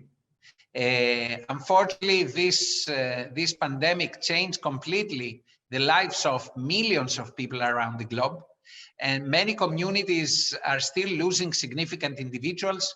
Many more people became sick from the virus in many countries around the globe, while others start to see the successful results of the fight against the virus. But millions of people are suffering the economic hardship, billions are living in confinement. The only reply to this situation is solidarity. Networks have a specific direction for protection of our planet, for the protection of our environment that will secure the future of our planet, the future of our communities. The geopark community sent to all geoparks a message of solidarity and encouragement. No geopark community should feel disconnected and alone during this crisis. And now it's time for all of us to help where we can and be with each other. And this was the message that spread all around the globe. For us, geoparks, UNESCO Global Geoparks and aspiring geoparks host one big community that should be supported. Unfortunately, COVID-19 is more than just a sanitary crisis. We have school disruption, misinformation, growing inequalities, cultural crisis, nature management crisis, and multilateralism challenges. And we think that geoparks in the COVID pandemic times face similar difficulties. Most of the geopark activities are this year closed. We have a disruption of community life, and this stopped the connection between geoparks and their communities. We have dramatic economic impact in all the geopark activities. We have aggravation of poverty and serious issues related to monitoring of the state of protection and conservation of important geological sites. But what is our response to COVID-19? Involving the digital access to geoparks and improving digital services and connection with local communities. We use all this year virtual visit off-site. We experience live streaming guided tours.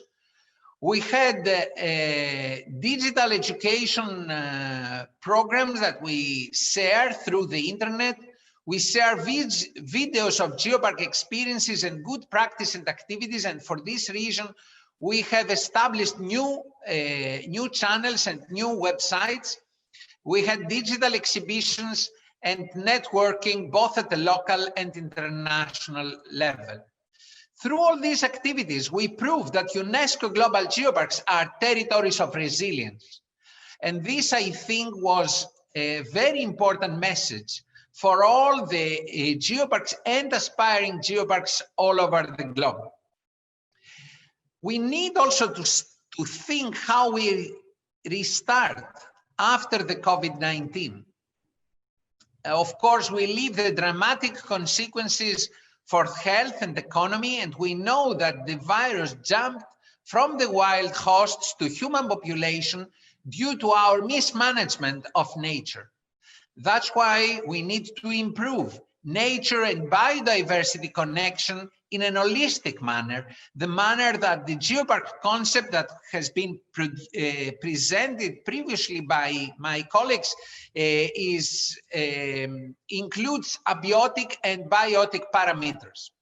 We have to address the destruction of wildlife habitats and to take urgent measures to address wildlife trade. We also have to address climate change. Now, for us working in the Geoparks network is the moment for ambitious targets, and I'm sure that all the participants share the same point of view. For this reason, we, instead of having the normal capacity building activities, this year we organized UNESCO and the Global Geoparks Network and all the regional networks organized a digital course on UNESCO Global Geoparks, in which we had more than 134 participants from 42 countries, and lectures by UNESCO, GGN, and Geopark experts. But permit me to say also a few words about the history of the GGN. The first geoparks were created in Europe in 2000, 20 years ago. With the support of UNESCO and the financial support of the European Union, we managed to have the first regional network of geoparks. And with the support of UNESCO, this network became the nucleo for the creation of the Global Geoparks Network in 2004 with 25 members. Nowadays, UNESCO Global Geoparks represent 161 territories in 44 countries. And unfortunately, we don't have so many in Africa and in Arab states. For this reason, it's important to take measures in order to change this appearance of the program. And for this reason, the network of all the recognized sites and territories within the UNESCO Global Geoparks program are doing a lot. And I'm going to present a few of these activities. Let me also show you the role of the Global Geoparks Network in relation with the UNESCO Global Geoparks program. The Global Geoparks Network is the network of all the recognized sites within the UNESCO Global Geopark, organizing networking and common activities, working groups, common tools, and common events. This is the structure of the Global Geoparks Network. It has a general assembly with all the members and a structure that permits all the members to take part in the decision making. This is the executive board in which I have the big honor to be president for these 4 years. And I would like to go to the networking. According to UNESCO Global Geoparks Operation Guideline, geopark networking played a very strong role for the creation and the development and success of the global geoparks since their establishment. And when we speak about networking, the GGN is trying to support networking of the geoparks in all levels, in national, regional, and global level. And for this reason, the regional geopark networks play a crucial role, because we all understand that it's very difficult to work and meet at a global level. These are such meetings in Europe. This is a photo from the creation of the first network in Latin America. And this is a picture last year from the efforts to establish the African Geoparks network in Morocco.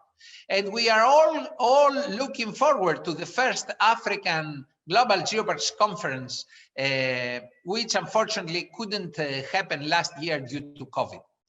GGN is also organizing working groups where people and geoparks can find common issues for discussion and action. The GGN is organizing working groups for volcanic areas, for geohazards, for geological heritage assessment, for the implementation of SDGs in our local communities, for the education, for tourism, for island geoparks. And of course, we have also a communication commission, because we want to work together in order to spread the ideas of geoparks around the globe. The GGN, always working in partnership with UNESCO, is organizing international geopark conferences, regional geopark conferences and workshops, capacity building activities, participate in tourism fairs to promote the tourist potential of the geoparks and the sites of international geological value that these geoparks are hosting. It also supports geopark events at the national level and regional level, and has a variety of communication tools in order to spread these activities. GGN also organizes best practice awards for exceptional activities created by geoparks. These are some of the previous national conferences of geoparks. I recall the one in 2014 because it was a very important meeting for changing the Global Geoparks Network to an international association in order to become partner of UNESCO for the operation of the new UNESCO Global Geoparks program. And this one is the first international conference on UNESCO Global Geoparks organized in English Riviera Geopark in United Kingdom. But 2 years ago, in 2018, we had also the International Conference on UNESCO Global Geoparks in Adamello Brenta Geopark in Italy, with more than 1,000 participants coming all over the globe. And we're looking forward to the International Conference on UNESCO Global Geoparks in Jeju in Korea in 2021. It was scheduled for previous September, but now it will going to happen in September 2021. But I strongly believe that capacity building activities lie in the heart of the activities of GGN in order to help, always in partnership in UNESCO, the spreading of the ideas of this new program of the UNESCO Global Geoparks in countries around the globe. So we organize the International Intensive Course on Geoparks, Geopark Mentorship and Knowledge Exchange Program. The GGN strongly support this UNESCO initiative that permits geopark aspiring geopark staff to visit already recognized UNESCO Global Geoparks and transfer the knowledge in the field for the different activities. GGN also supports the regional workshops in different continents and different countries, and also is supporting the establishment of advisory missions in different aspiring geoparks after a request from these aspiring geoparks, and of course a request from UNESCO. These are some of the pictures from the international intensive course on geoparks that lasted 10 days with intense activities. This is the last field course in 2019. We also organized geopark courses in at the regional level. This one helped a lot for the promotion of geoheritage in Latin America and the creation of geoparks there. And this is the international course on geoparks management hosted in Beijing every year. And the course is ongoing in Beijing also this December. We hope that in 2021, we will manage to organize the intensive course on geoparks that didn't took place in 2020, entitled UNESCO Global Geoparks and Sustainability, and the new date is in the beginning of June 2021. This is a picture from the Geopark Mentorship and Knowledge Exchange Program of UNESCO that we host. We have a delegation from Kenya Aspiring Geopark in Lesbos UNESCO Global Geopark, one of the first geoparks in the world. And it was a very interesting and important visit where we exchange on how we organize and how we operate a geopark. GGN is also using a lot of communication tools. This is the GGN news feed. We celebrate international days in order to attract the interest of the broad public in geoparks, like the Earth Day, the International Museum Day, the International Environmental Day, the International Day for Disaster Reduction, and the International Mountain Day that we celebrate today all around the world. And this is very important for us. These are some of our promotional posters for the Earth Day in 2020, and this is for the International Museum Day. GGN is also official partner of the World Tourism Organization to promote sustainable tourism. And we were one of the supporters and gold sponsors for the International Year of Sustainable Tourism. Because what we want in geotourism is to support the identity of the areas recognized as UNESCO Global Geopark, not destroy the territory, but use this common identity of the different areas and preserve this diversity, preserve their resources, and help the local communities to improve the quality of life of the people living there. This is what we promote with our participation in international tourism fairs, where we want to share with the international tourism community the values that the UNESCO Global Geoparks are bringing to the world. New destinations, sustainable tourism destination. This is a picture of the Fitur Madrid, the last international tourist fair that we participated in January 2018. And this is from the stand of UNESCO Global Geoparks in the International Tourist Fair of Hong Kong in 2019. We also promote geoparks commonly to the journalists, international journalists all over the globe, and to the representatives of the international tourism agencies.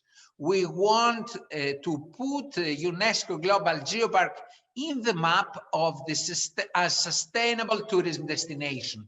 We use a lot of publications to promote. This is from Fitur 2020 last year, and this is from the big Global Expo in Beijing 2019, where we organized the Geopark Day with the Chinese authorities promoting UNESCO Global Geoparks as sustainable tourism destination with the Chinese authorities and the colleagues of the Chinese UNESCO Global Geopark. This is in the big the celebration of Geoparks days there. We use also a lot of other promotional tools, working always in partnership with the UNESCO Secretariat, and we publish also the GGN newsletter, which is published 3 times a year to spread the ideas of geoparks, but also to make popular geopark heritage, geoparks as territories hosting sites of geological heritage of international importance globally. I conclude saying that Global Geoparks Network, in partnership of UNESCO, is always supporting the development and will continue to do so of the UNESCO Global Geoparks program and the UNESCO Global Geoparks as a quality brand. And we hope that this idea will be spread in African continent and in Arab states, because it's what we need more, to be a real global platform of collaboration and sharing of the diversity of our planet, of the diversity of cultures, the diversity of languages, the diversity of all what makes our planet unique. Geoparks are not just about rocks, are mainly about people and local communities struggling to survive in all the globe. Thank you so much for your attention. Thank you very much, Nicholas. I think you demonstrated a diversity of services that people can find the Global Geoparks Network, and the strength of this collective expertise that is built up in there. And that's why I didn't want to go too much into the actual capacity build before that in the question and answer, because I knew you would cover some of the aspects in your presentation. So thank you very much for that. Ladies and gentlemen, we're a bit over time, but I think you will agree that we give ourselves some time to go into some questions and answers. I see that Roger Schoon has raised a hand, and I will unmute you. Roger, you're with us. Yeah, hi there. Can you hear me? Absolutely. You can hear me. Hello? Yes, Roger, we can hear you. Floor is yours. Thank you, Christoph. It was a very good meeting. You guys have got it very well organized. The first thing I was going to say was I very much support Prof. Asrat in his remarks that particularly in East Africa, there's probably no need to create new areas for geoparks because the existing national parks are mostly adequate. And it would be fantastic if the guys in the different East African countries could start to identify certain areas. I think they're the ones who should obviously be selecting the areas where there are opportunities. I've written a book on the geology of the national parks in the region, and I know that there are many, many sites, but of course it would be great if the local geologists and guys could choose for themselves. And then the second point, I've actually been interested in establishing a course via some type of internet platform, which is certainly not my speciality, but I'm hoping Rhodes University, which I'm attached to, may be able to help me, and that's to run courses to teach geotourism to some of the guides and the rangers and interested people in East Africa. And maybe your platform could actually help me to get that going. And the idea that I have is that, having been on many, many tours, and I've climbed most of the big peaks, I mean, hikes is a better word, I believe that all the guides and rangers I've interacted with can learn these geological you know, information actually relatively quickly. And I was interested to note how the talk on Tanzania was explaining how the guides are experts in the wildlife and what have you, and geology is clearly where they miss a little bit. But I've got this feeling that they can actually pick it up very, very quickly, and it shouldn't be too difficult to teach them. And then the idea that I had, just to finish off, was that we should try to get the guys who do the courses, and maybe some simple test at the end, some form of certification to make it worthwhile, which they could then offer to their tour companies or the national parks, if they're rangers who could take hikes and things, and they could qualify as specialized guides and maybe get, you know, get some form of extra salary or more job opportunities to make it worthwhile for them. So thank you very much. Thank you, Roger, for your question. Maybe, I don't know if somebody of the panelists would like to take the floor to react to this. Asfa, I see you're unmuting. Well, I just want to say I fully agree with what Roger said, because particularly the national parks versus geoparks. I mean, the resource in Eastern Africa in terms of geopark development are really, I mean, huge. And we don't have, as he said, to reinvent the wheel. Ngorongoro has shown us how it can be done. And definitely with all those challenges, I think the potential is there. So, I mean, I just agree with what Roger said, basically. And it will be better to give more time to other questions. Okay. Thank you, but it's indeed a good point, and I'm glad as well with the offer. I think training of guides is indeed, it's very relevant. It's an exchange that we have with several geoparks. It is indeed an important point and an important aspect in the creation of a geopark. I see that Dr. Nouri Fellow also raised hand. Dr. Nouri, I will unmute you.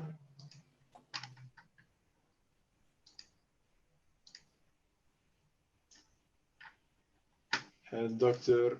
Nouri. Hello? Did you hear me? If you could quickly introduce yourself, people, sir. Okay. I feel that people understand your. Just to introduce myself, so I'm Dr. Nouri Fellow. I'm a geologist. I am used to work with Petro-Canada in Libya between Tripoli and Cairo. And at the moment, I am working with different basins in Libya between offshore and onshore. Really, for geopark, it's the first time in Libya.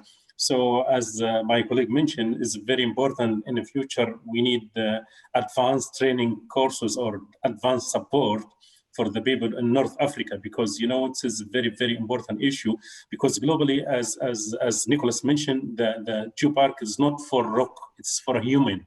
It is very important. I mean, it's very, very, very interesting knowledge. So at the moment, I am strongly recommended to support us and to support our colleague in North Africa, not in Libya only, in North Africa, to make advanced courses, to make this issue is very important, especially in coming year in 2021. That's my recommendation to make consider in future. And thank you very much for your time.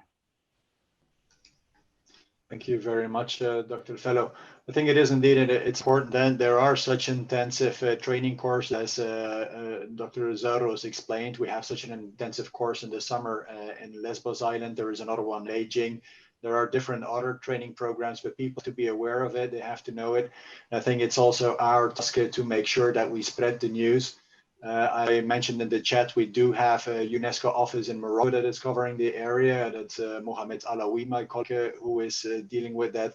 And then we have Dr. Elsa Zatou in the Cairo office, who's also supporting. So I think together with UNESCO, with GGN, we can definitely respond to that need. Thank you for that. I'm quickly checking here in the chat box, but I remember as well that there was a question from Nancy Schroeder, or at least she wanted to briefly introduce initiative as well. Nancy, I don't see you actually. Let me see if you are still with us, if you wish to take the floor. I didn't see you raise your hand, but would you want to take the floor? I can allow you to talk.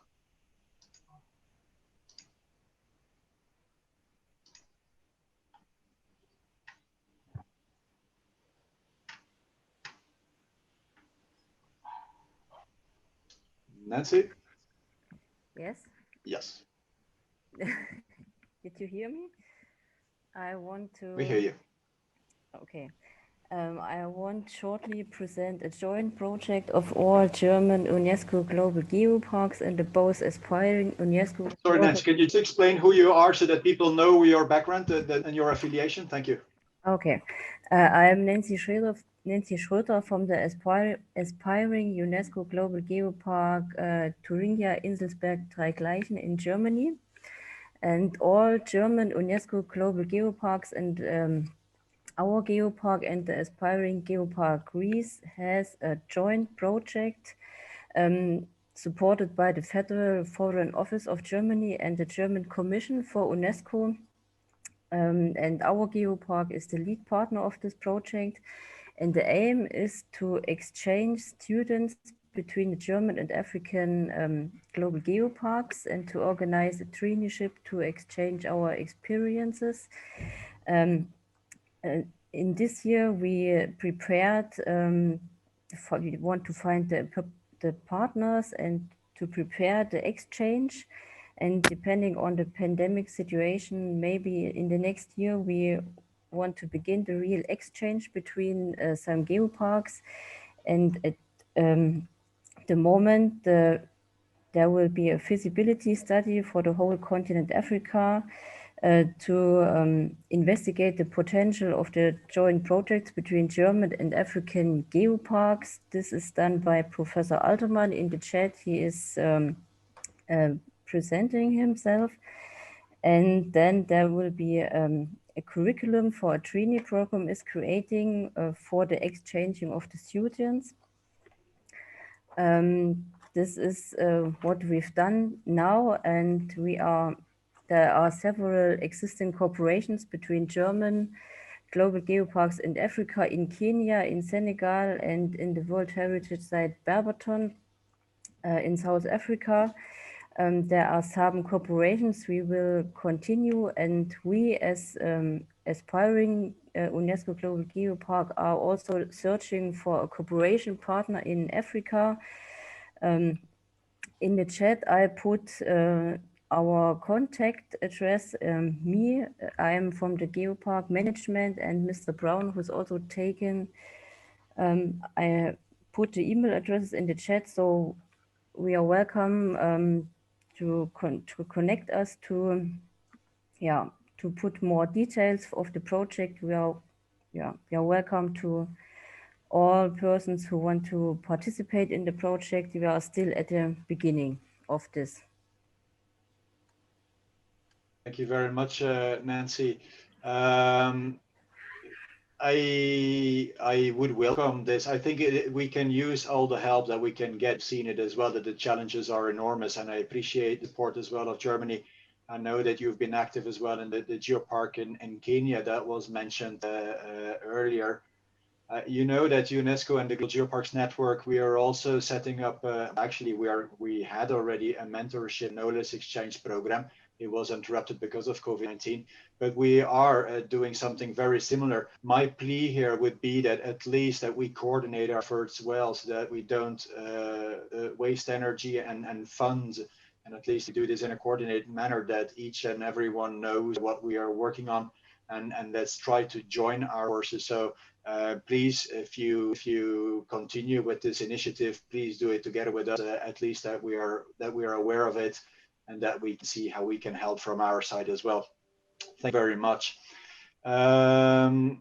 Make a quick look here at the chat. I see that people are asking, how can we contact the GGN if we want help? Nicolas, I'm not sure if you want to put a link here of the website or an email. I think that would be helpful for the participants, at least that they have some sort of a one-stop shop where they can get an answer to their questions. And of course, they can also always contact us. I think my colleague already shared our email address, but we are also available for any question you may have, and we can guide you further together with the Global Geoparks Network. I'm quickly checking here to see if there is other questions, asking my colleagues as well to see if anyone else has asked the floor. I see that there is Professor Amira Ismail Hussein. Professor Amira, I will try to unmute you. I'll ask you to unmute if you can do that.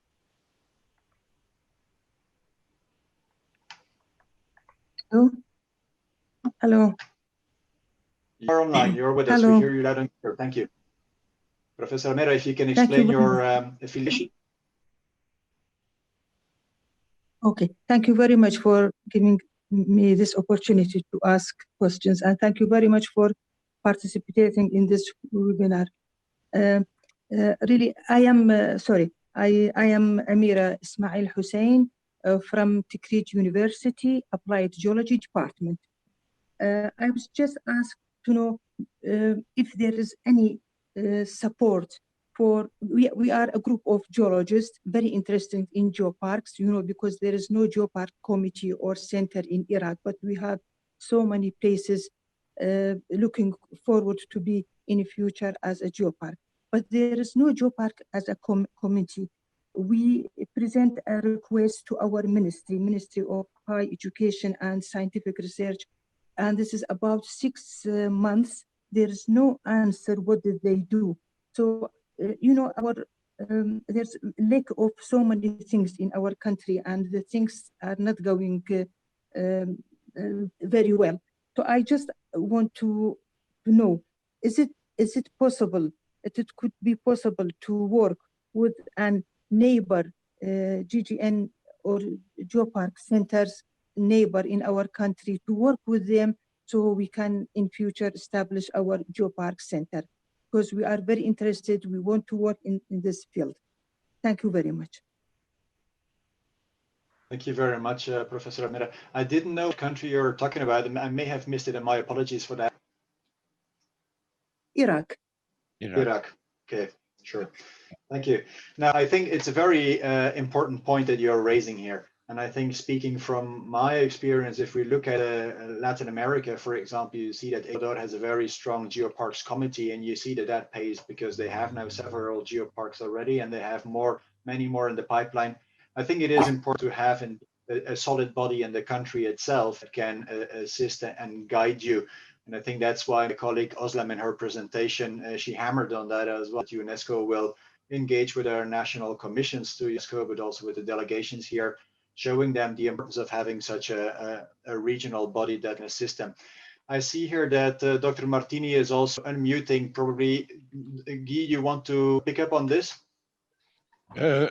No, we are speaking about Ngorongoro, but I would like to remember that we have an excellent UNESCO Geopark in Iran, in Kesh, and the experience of the team, and they have very strong experience, could help also the development of new geoparks in this part of the world.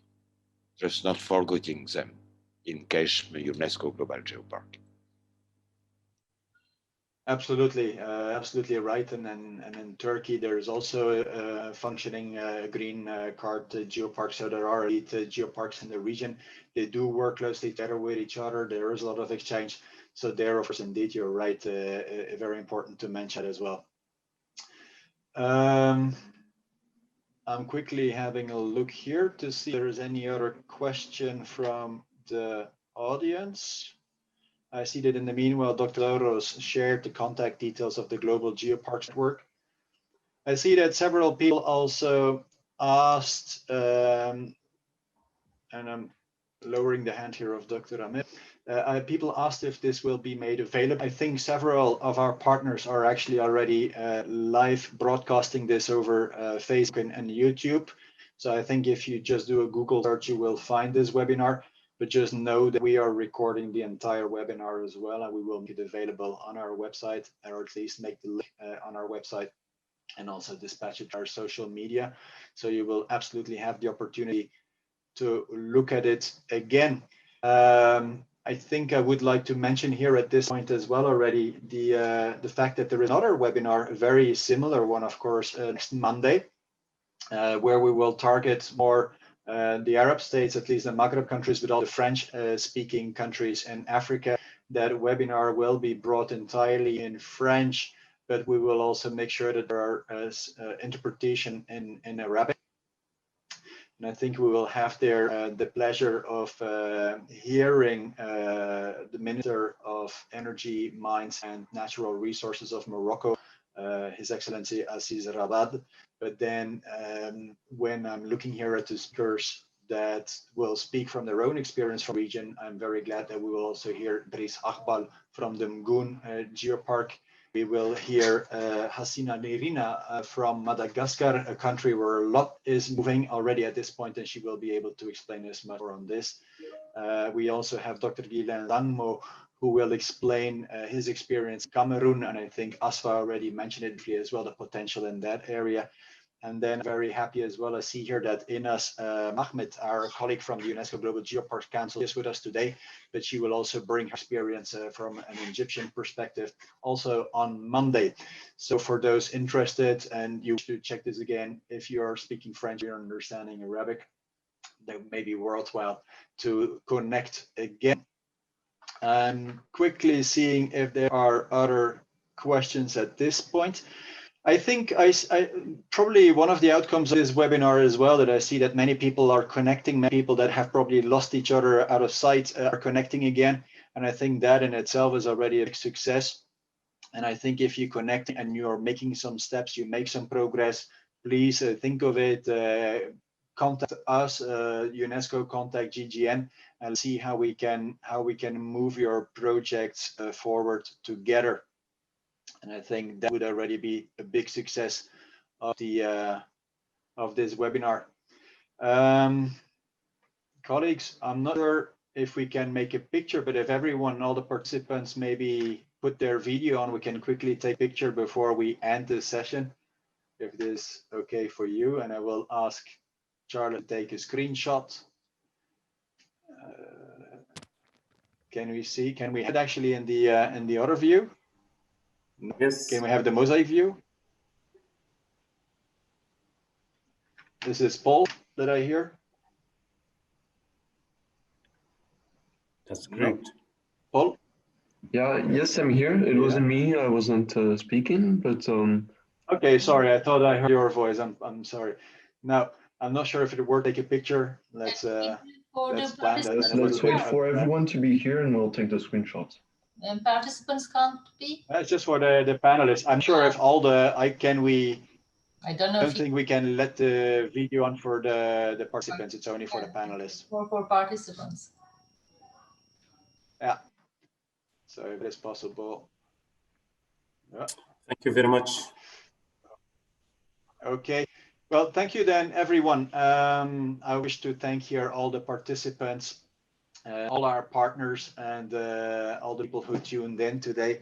Let me thank as well, in particular, my colleagues, and of course, you have heard Özlem Adıyaman, but there's also Murat Petsak and Charlotte Bezombe, who have been very important, not only in the daily work of the Secretariat here, but also in set up in particular this webinar. I would like to mention here as well Marie-Laure Faber, who is our assistant for every day, for everything. I mean, she's institutional knowledge of this section as well of the Secretariat, and many people will know her. So I'm very grateful for her support to this as well. And I would like to mention as well Sergio Esperancina and Paul Letrac. You briefly heard Paul. Sergio is with us. He has also been very supportive in making this a success. And I hope that we will look at the similar success next Monday. In any case, it is our strong conviction, and I think you have heard this as well, that there is a lot of potential. We just have to bring all the pieces of the puzzle together, and we can only do this if we work together.